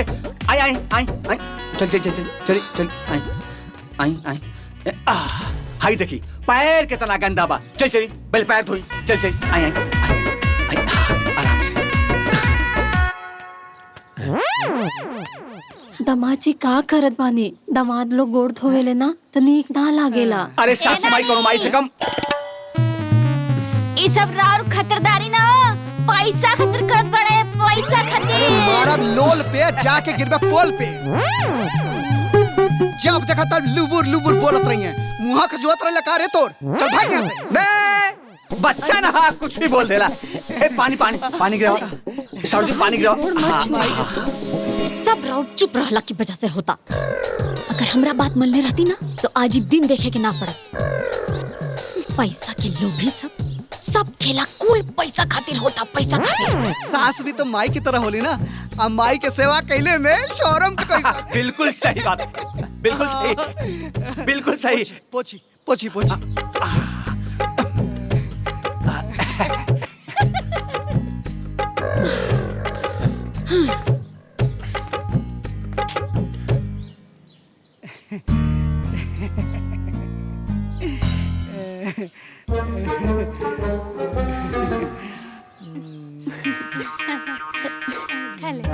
माई देख तहरा खातिर कितना चीज मंगोले बानी। तू कितना कमजोर हो गई बाड़ू। चलाई जल्दी जल्दी खत्म करा। खा। ए बिटिया, इस सब मगौला का जरूरत रहे? अरे माई देखा तो कितना दुबरा गइल बाड़ू, हाथ गोड़ एकदम पतील पतील हो गइल बा। खाइबू तो स्वस्थ हो जेबू ना माई। खाला खाला माई, खिलाई जी। खिलाई खिलाई। हमारी तरी सा कायक पड़ी से हुआ खाला। ताकत बनल रही, ताकत बनल रही। सासू फटाफट बादाम खा।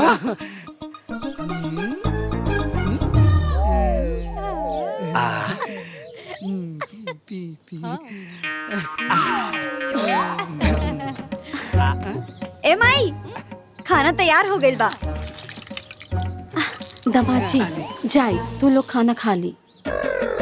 ना सासू जी, आपके रहते पहले हमनी के कैसे खा सकत नहीं जा? पहले रउआ अपन मुंह जुठारब, ओकरे बाद हमनी के खाई जाई। का साड़ू जी? बिल्कुल ठीक है, चलिए। सासू माँ बैठी हमनी के रहते पैदल चलब लानत बा। लानत। साड़ू साहब कुर्सी उठाई चल। लगाई जोर लगाई।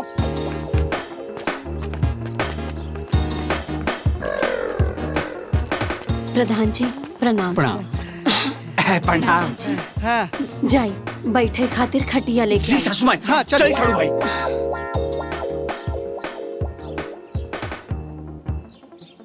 प्रधान जी। हाँ ये केकर घर बा? अरे घर स्वर्गीय कैलाश शाह जी के बा और ये उनकर पत्नी बानी। हाँ नमस्ते। माता जी घर के पेपर और रसीद मंगावल जाओ। हाँ, अच्छा ए गुड़िया जा खेत का कागज ले आवा। लिया सब चेक कर लिया।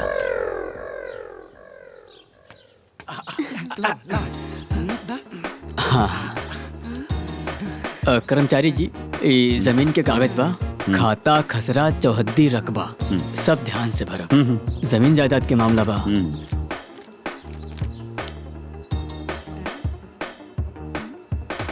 देखी होता कुल। माता जी यहाँ अंगूठा लगाएंगे। अच्छा यहाँ ना। हाँ हाँ।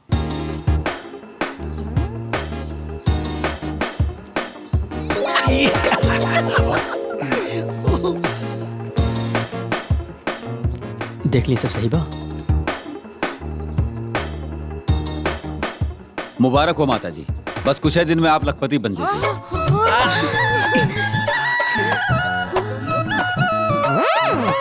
हाँ ठीक बा देवी जी फिर और कोनो सेवा हुई तो प्रधान जी चल। सासू माँ की जय हो। सासू माँ की जय हो। सासू माँ की जय हो। सासू माँ की। सासू माँ की। सासू माँ की।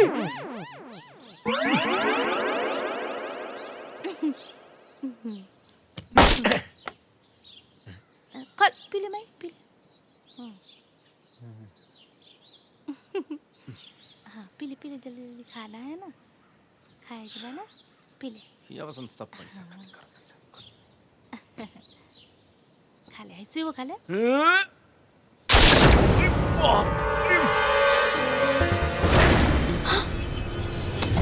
अरे माई रे माई। अरे माई। अरे माई। अरे बाप रे बाप इतना खून बहता। दामाद जी जल्दी से डॉक्टर। अरे सासू जी ई का करता नहीं? जवन बेटा रउआ के घर से बाहर कह देलस ओकर इतना चिंता? अरे मरे दी एकरा के मरे दी। माई का करेजा इतना पाथर का ना होला जौन अपन बेटा का दुख देखत रही। रुकी हम डॉक्टर के बुलावतानी। ए माई बैठो तू बैठ। माई रे तू हमरा के माफ कर दे रे, हमसे बहुत बड़ गलती हो गई। हम भगवान नियन महतारी के हमेशा परेशान कइनी, हमेशा। हमारा के आज एगो इतना छोट चोट लागल तू इतना घबरा गइल हुआ। माई हम तोरा के बचपन से लेकर आज तक ले हम बहुत कष्ट दिले बानी। हमरा से आज के बाद ही गलती ना हुई माई। हम हमरा के माफी दे दे, हमके माफ कर दे ना बेटा, हमके माफ कर दे भाई ना। इस सारा गलती ना हमरा से, ये कुल डैनी हमरा से करवैले बिया। आज एकरा के हम ना छोड़, केहू रोक दे हमरा के। काट काट हट ना माई, ना बेटा, ना, हट ना। के काट के दूध डाल कर। ए बाबू ये में दुल्हन का कौनो गलती नहीं खे। ये उतार चढ़ाव ना नियति का खेला है। ये जौन भी कुछ भइल है ना ये में हमार ज्यादा गलती बा। दुल्हन तो अपने जगह ठीक ही रहल है। माफ कर दे करा के। मुझे हमको माफ ना दुल्हन खुश रह। देखलू यह हमार माई के ममता।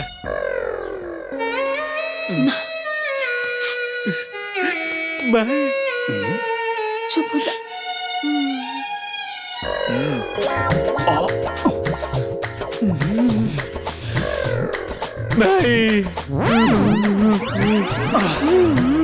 ए बहनी अपने लइकन के प्रेम में इतना अनहर मत हो जा कि सही गलत के समझ ना आवे। बेटी बेटा दामाद तोहरे लगे काहे आयल बड़े तू ना समझ लू, पर ई बात सगरा गांव जानाता। रउआ उस समय बीमार रहने तक केहू न देखे आयल। उस समय सब अपने अपने में लगल रहे। जब पैसा मिले के बात आयल तब घड़ियाल आंसू बहा के आवता। काल राउर पतो ना पिंटुआ के मेहरारू से बोलत रहनी कि हमार पति खाली पैसा खातिर ड्रामा करता, और जैसे पैसा मिली ना बुढ़िया के मार मार के भगा दे। ए चाची, ई सगरो बतिया ना हम अपने कान से खुद ही सुन ले बानी कि घर में का बात करेला लोग।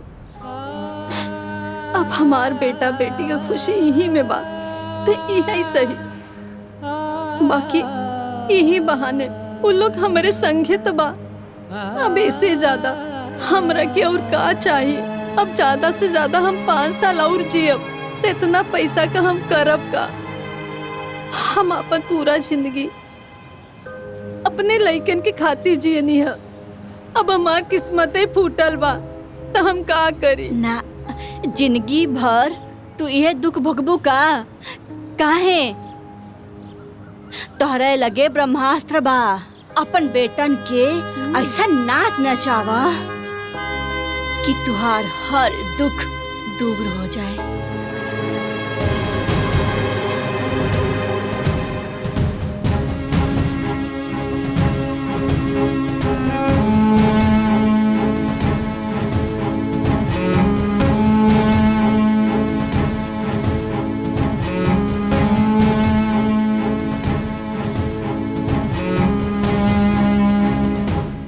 दुल्हन, ए ईश्वर, ए गुड़िया रानी, सब क्यों बाहर आवा। हाँ सासू जी। हाँ सासू माई। हाँ बोल। बैठा, तू लोग से कुछ बात करे की बा। बैठ बैठ।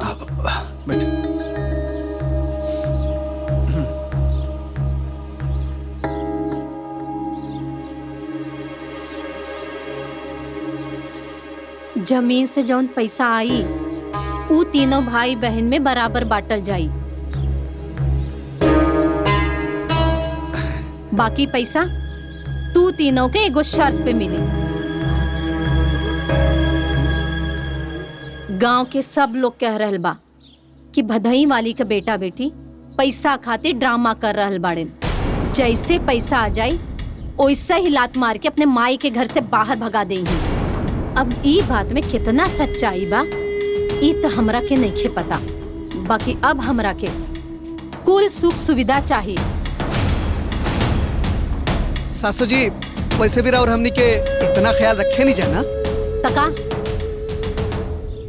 30 साल से हम अपन इच्छा के मार मार के जिंदगी जियत आईनी है। तू लोगन कारण न हम नीमन कपड़ा पहनी, न हम नीमन खाना खैनी, आपन सब शौक मार देनी। बाकी हमके अब अपन बाचल जिंदगी बढ़िया से जिए के चाहतानी।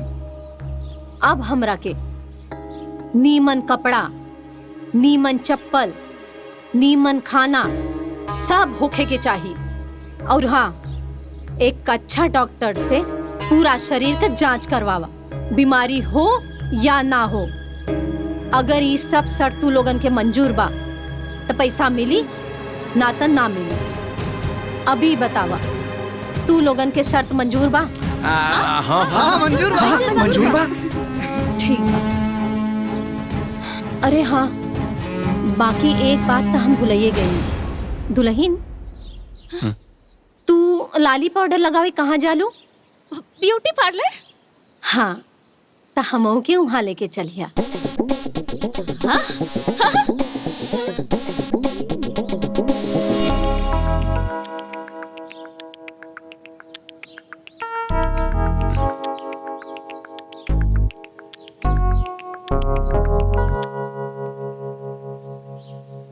बतावा, ये बुढ़िया के बुढ़ौती में ब्यूटी पार्लर जाए के शौक चढ़ल बा। हाँ, अरे अभी सजा वाला तो ठीक रह लिया, तब ले अब का हो गल माई के? हमरा तो लागत ना कि कुल गांव वाला लोग माई के कान भरले बा। अरे सासू जी के इतना फरमाइश कैसे पूरा कइल जाई? अगर सासू माई का ना एक कहा को फरमाइश पूरा कर जाओ ना तो पूरे 5 लाख रुपया खर्चा हो। अरे महाराज तो के गजब हाल बटे। कैसे सोचबा महाराज तो उनके अरे नदी में से खाली 1 लोटा पानी निकाल ले बजा तो नदी के कोनो फर्क पड़ी ना ना। और वैसे भी देखल जाओ जौन माई के पैसा मिला ताटे तो मुफ्त के पैसा हो। एमे से 5 लाख रुपया खर्चा के लिए में कोनो दिक्कत नहीं खे, खर्चा कल जाओ। अरे बाप रे बाप, हाई 50,000 रुपया हम कर्जा में डूब गए बनी। अभी और हम कितना कर्जा में डूबम कौन ठीक नहीं खे।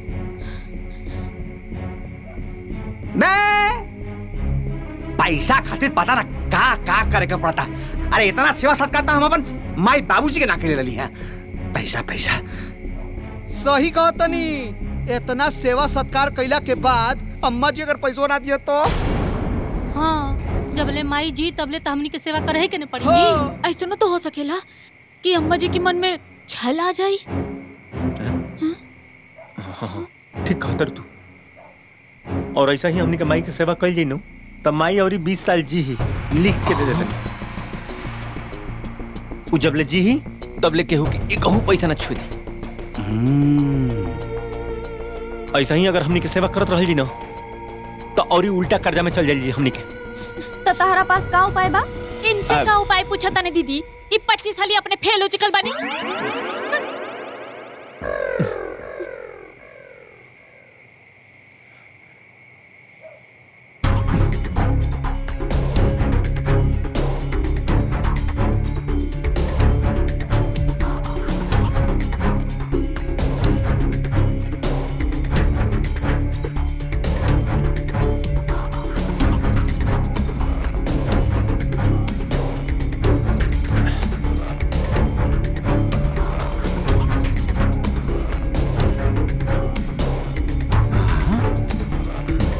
हमारा लगे एगो उपाय बा। कौन चीज? कौन उपाय बा? बोल बोल बोल। सब करा के पैसा चाहिए ना। हाँ, चाहिए चाहिए ना।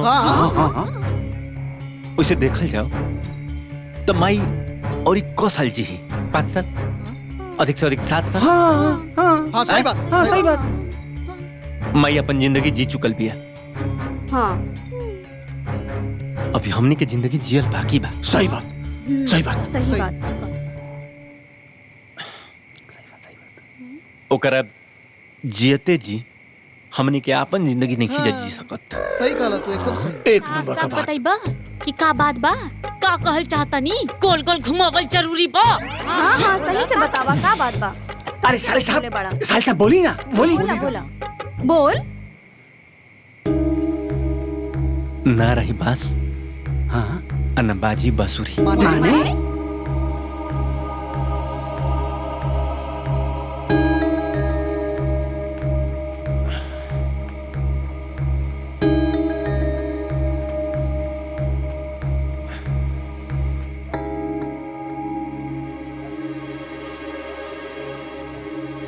माई के मारे के पड़े।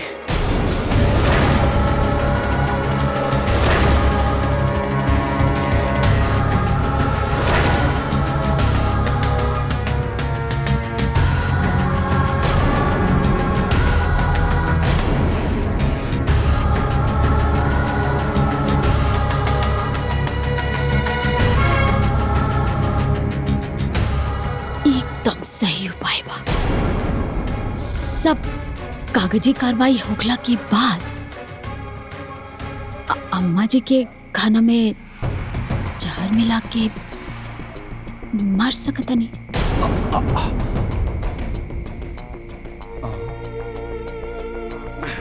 मगर जहर दे के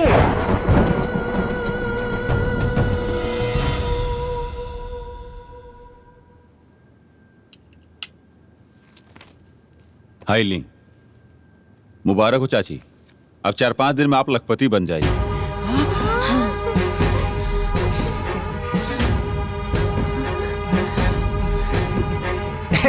साहेब पैसा कैसे मिली? माने चेक में कि कैश में? कैश मिली।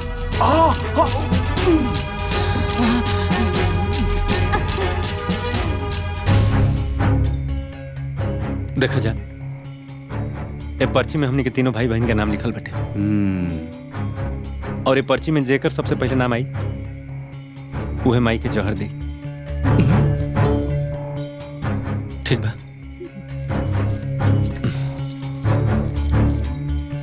उठावा जा।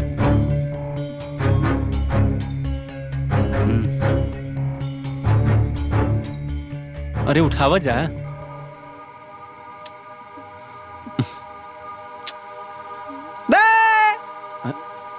एमे सोचे के का बा?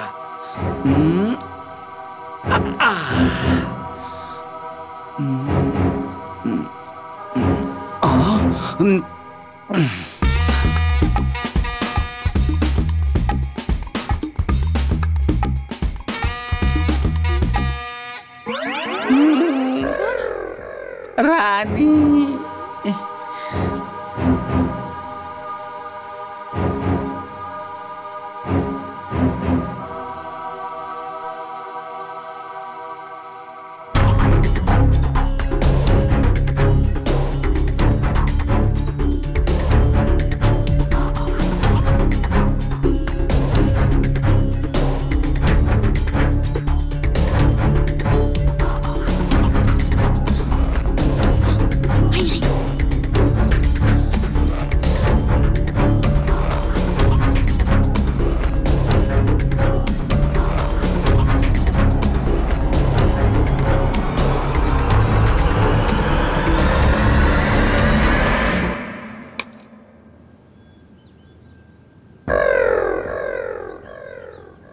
ले माई दूध रोटी खा ले। बिटिया इतना सवेरे सवेरे खाना खाए के मन नहीं खे। अम्मा जी रवा के दवाई भी खाए के बाना खा ली ना। ए दुल्हन हम सही कहा तानी अबे खाए के मन नहीं खे हमार। ए मौसी ई दूध रोटी हमरा के देना, हमरा के तुरंत से भूख लागल बा, हम खा लेते नहीं।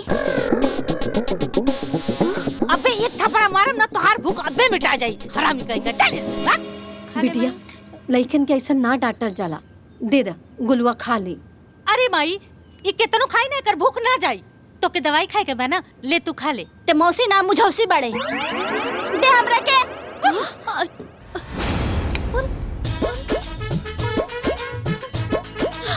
अरे अरे का भेलो? गुलवा अरे गुलवा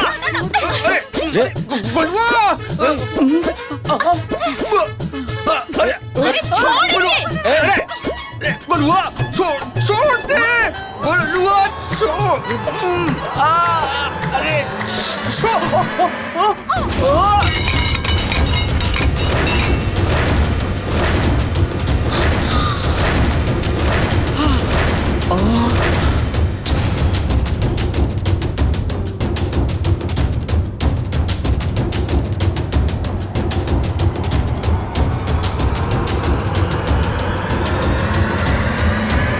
ठीक बा माई दूसर दूध रोटी लेके आवत ही। ये तो गिरा दलत। पहले गुलवा के लिया के दे दा। हम अबे ना खाए, हमरा के भूख नहीं खे। अब भाई दुगो पर्ची बा ले जा। अब उठावा जा। उठावा।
माई ल खा ला।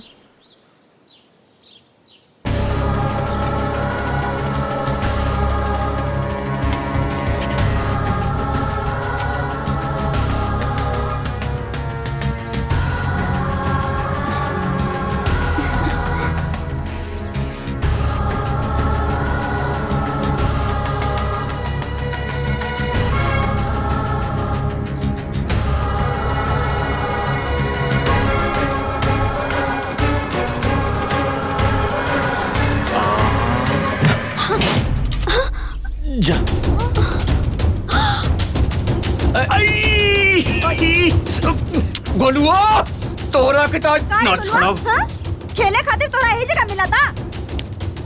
नाक में दम करके रख देले बाप घोरे से ही लइका। तो शैतानी बहुत बड़ा गई बा। आज तोरा के ना छोड़ो। ससुर के नाती बहुत मन बढ़ल बा। अरे दामाद जी लइकन के ऐसे ना मारल जाला।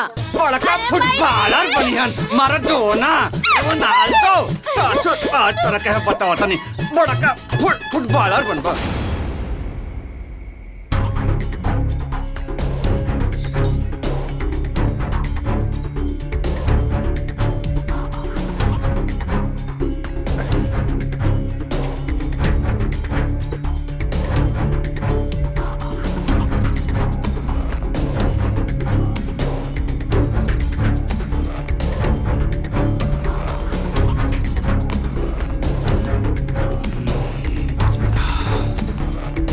ए बच्चा पार्टी चलो चलो फुट चलो चलो बहुत रात हो गई जाके सो जा। जाके सुन जाके सो जिया जा। ये बड़ी मार मारा हलवा लइकन के भगाओ। सासू माई आ सो परेशान करता सन। ले मैं तोर फेवरेट खीर पूरी खा ले।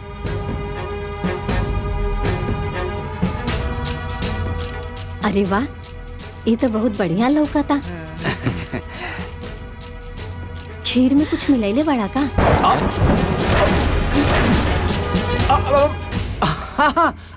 काजू।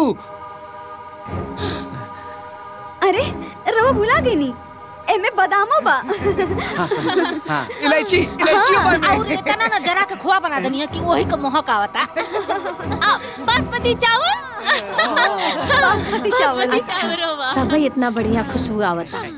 खा ले खा ले खा ले मैं खाए। खाई खाई सासू माई।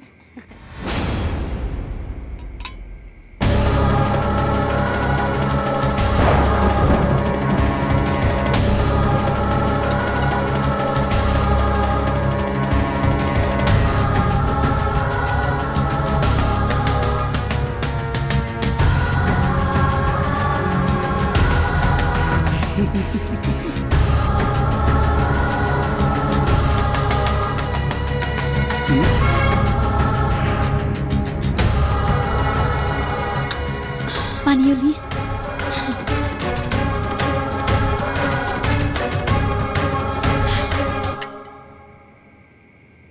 ए बाबू खीर तो बड़ा नीमन बनल रहे। अच्छा तू लोग जाके खाना खा के सूझ जा बहुत लेट होता। अरे माई तू काहे चिंता करता रू हमने के खा ले। पहले तू सूझ जो मच्छरदानी तोहर लगा देता नी। ए जी रवा लोग मच्छरदानी लगा दी। साडू भाई मच्छरदानी डालो फटाफट। अरे लिया मर्दवा।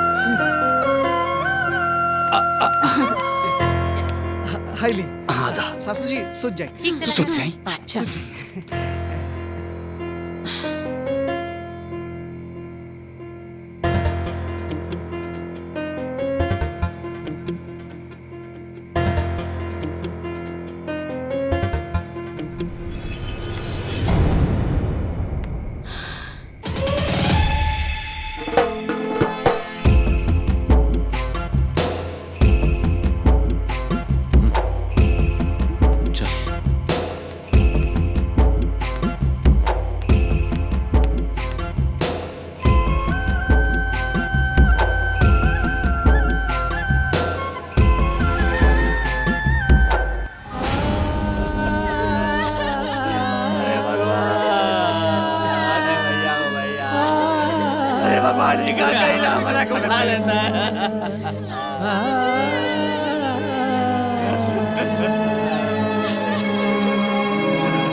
भगवान अरे हमारे सासू माई के काहे उठा ले रहे भगवान। अरे उनका जगह हमारा के उठा लेता।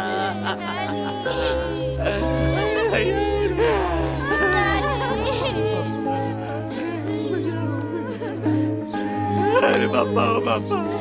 अरे भैया ओ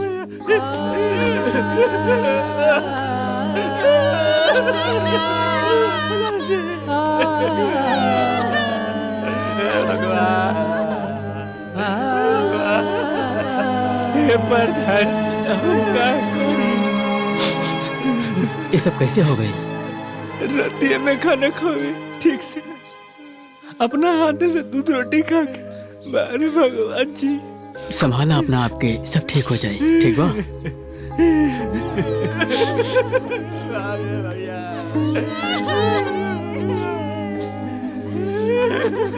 बाकी बाबू तोहार महतारी मरते मरते तोरा खातिर बहुत पैसा छोड़ के गई। दे दा पैसा।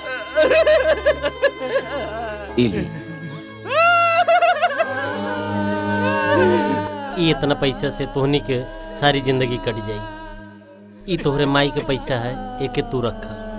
अरे माई के बिना हम पैसा का करो। अच्छा ठीक। दोनों को आतर देते। ठीक ना? पैसा पैसा पैसा। आज राउर बारी रहे ना। ए सोना जी, खाली 1 मिनट और सुते दे रहती ना तो हम 30 लाख रुपया छू ले रहती है दादा। माने? माने का सपना बहुत बढ़िया देखल रहनी। माई मर गई रही, हम पैसा हमारे के दिल जात रहा लेके रख ले रहती है दादा। तू जगा देलू है झूठाऊ के। ये जी कहल जाला ना, भोर भोर के सपना सच होला। जैसे जैसे सपना में देखले रहनी ना, वैसे ही तैयारी करी। ठीक बा? हाँ। तब ले हम जया के स्कूल छोड़ के आवत हनी। हाँ। हाँ? जागी। हाँ। हाँ। जा।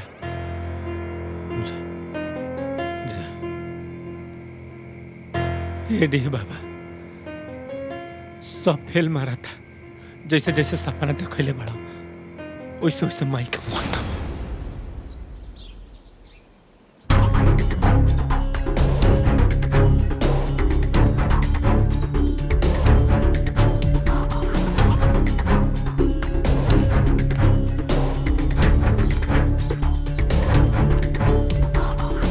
माई के दवा दे तनी, बहुत दुखाता।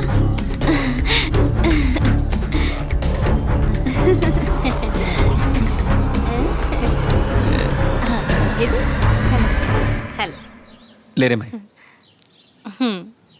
हमारा के तू बचपन में अपना हाथ से खाना खियावत रहलू है ना, एक बार हम खेम अपना हाथ से। बहुत टाइम बाद खिए। खेम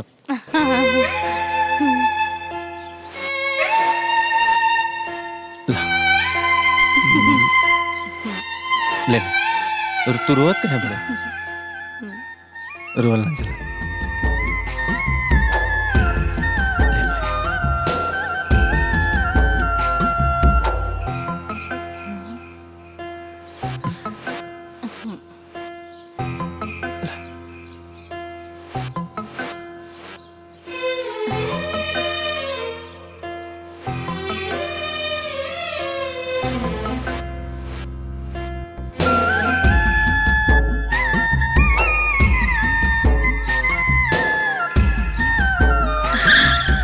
अरे ईश्वर भाई, तू यहाँ बैठल हुआ? वहाँ तोहरे मेहरारू के एक्सीडेंट हो गइल बा, जल्दी हॉस्पिटल जा।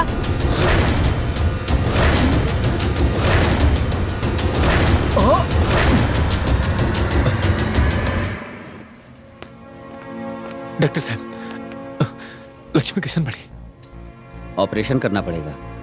उनके सर में ज्यादा चोट लगी है और एक पैर भी फ्रैक्चर है, इसलिए ऑपरेशन में 3 लाख रुपए लगेंगे। आप काउंटर पर जमा करवा दीजिए। आप पैसा की चिंता मत करिए डॉक्टर साहब, आप ऑपरेशन शुरू करिए, हम पैसा लेके आवत नहीं। देखिए, हॉस्पिटल के अपने रूल्स हैं। जब तक आप पैसा काउंटर पे नहीं जमा करेंगे तब तक ऑपरेशन नहीं होगा। सॉरी। अरे डॉक्टर साहब,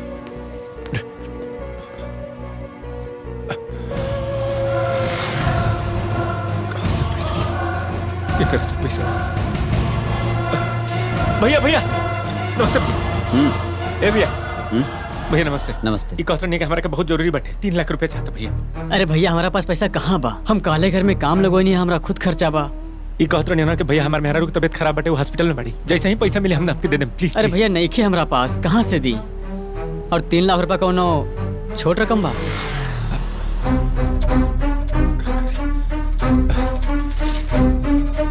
भैया प्रणाम। प्रणाम भैया। और भैया? भैया हमारे के 3 लाख रुपया चाहत रहा है। 3 लाख रुपया इतना पैसा का करबा मर्दे? वो काबा ना भैया कि हमारे मेहरारू का एक्सीडेंट हो गई बेटे, वो हॉस्पिटल में भर्ती बड़ी। उनका ऑपरेशन खातिर 3 लाख रुपया चाहिए, हम जल्दी वापस कर दें भैया। 3 लाख रुपया छोट के रकम होला जवन जेब हम रखे रहिला। राजू भाई के 10 दिन पहले 50,000 रुपया देले रहली, अभी तक देबे ना कैलन है। इतना पैसा हमरा लगे हाव ना भैया।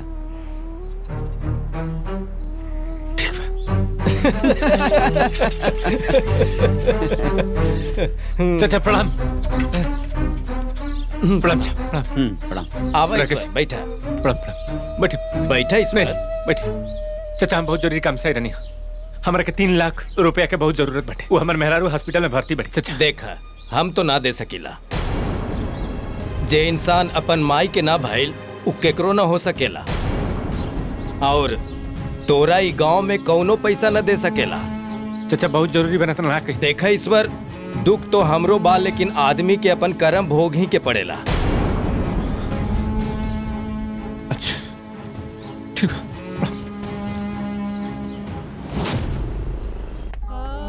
मैडम जी नमस्ते।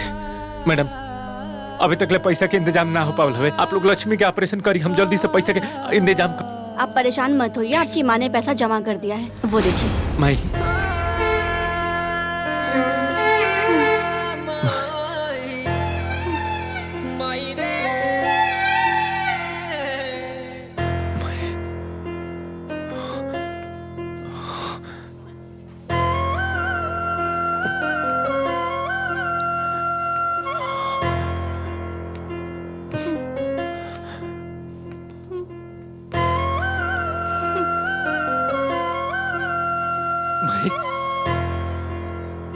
भाई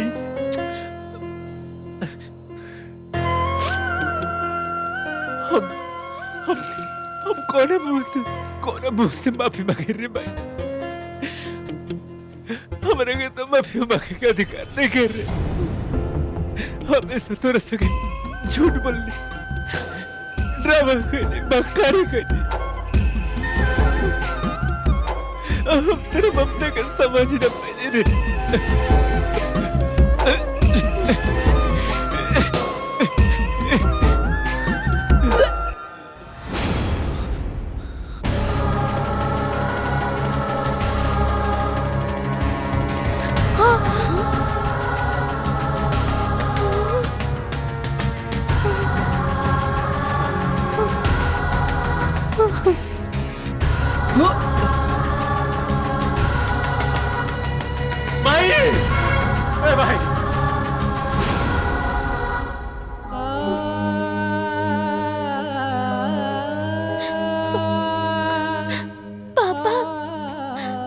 गंदा बाड़ा।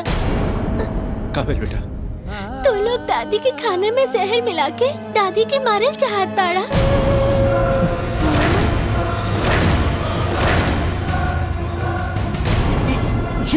झूठ बात बा।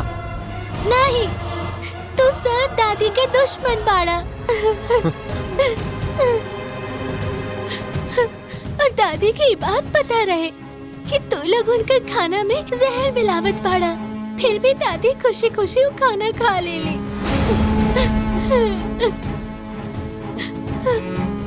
माई के मारे का पड़ी। कल रानी दीदी माई के खाना में जहर दी।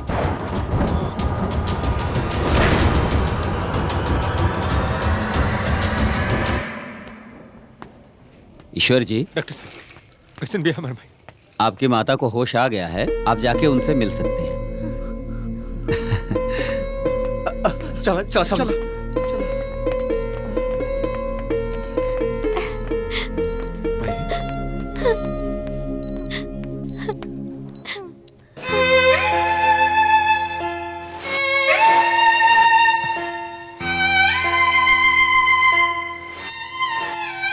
मारे हमार को पातर पूत, जौना हाथ से तोरा के खाना खियाई नहीं, वो हाथ से अपने माई के जहर खिया देला। वारे हमार किस्मत।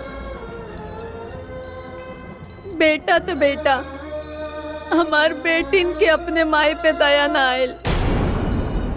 और दमाजी तू लोग के तो हम अपन बेटा के दर्जा देले रहनी ना, बाकी तू लोग पैसा के लालच में इतना गिर गईला। कि तू लोगन के अपना खुशी के आगे हमार दुख ना दिखाई दिहल। तिनका तिनका जोड़ के जिंदगी भर तोनी के छोड़ बड़ खुशी और जरूरत के पूरा कईनी। बाकी तू लोग अपने माई के ममता के ना समझ पौला। माई के ममता के ना समझ पौला। माई, हमनी के माफ कर दे माई। हमनी से बहुत बड़ गलती हो गई। अरे भगवान जैसन माई के हमनी मारे के सोचनी। अरे माई, जेकरा से हमनी के पूरा वजूद रहल, हमनी के ओकरे के मिटावे के कोशिश कईनी जा। हमनी के माफी के काबिल नहीं की जा माई। अपना आप के दुख देके, अपना आप पर सारा दुख लेके हमनी की जिंदगी में हमेशा सुख देवे वाला माई के हमनी के मारे के कोशिश करनी जा। हम बेवकूफ बनी, गधा बनी माई। हम सब कुछ देखते हुए माई तेरे के बहुत दुख देली माई। हो सके तो माफ कर दे माई, माफ कर दे माई। सासू माँ, हमनियों के माफ कर दी, माफ कर दी। आपके मरीज को होश आ गया है, आप लोग मिल सकते हैं उनसे।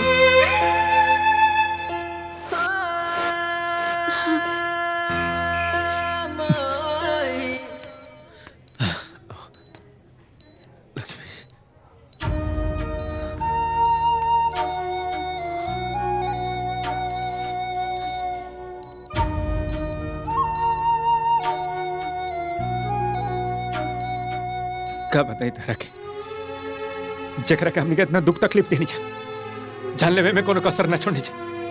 आज उहे तार जान बचो और केहू और ना।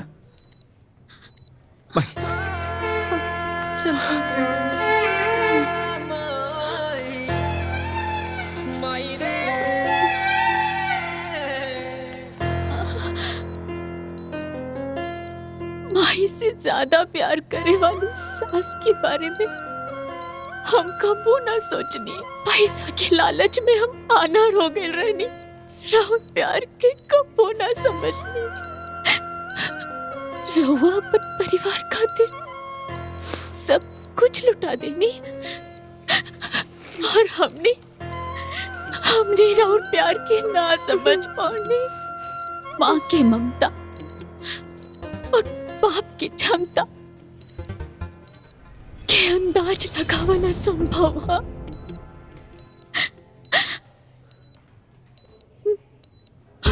हमके माफ कर दे अम्मा जी, ऐसा मत बोला दुल्हन।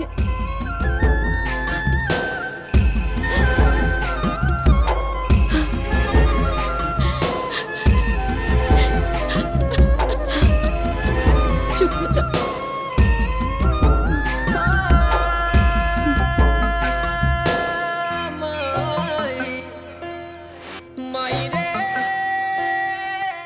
आपन पसंदीदा फिल्म देखे खातिर डाउनलोड करी दंगल प्ले ऐप।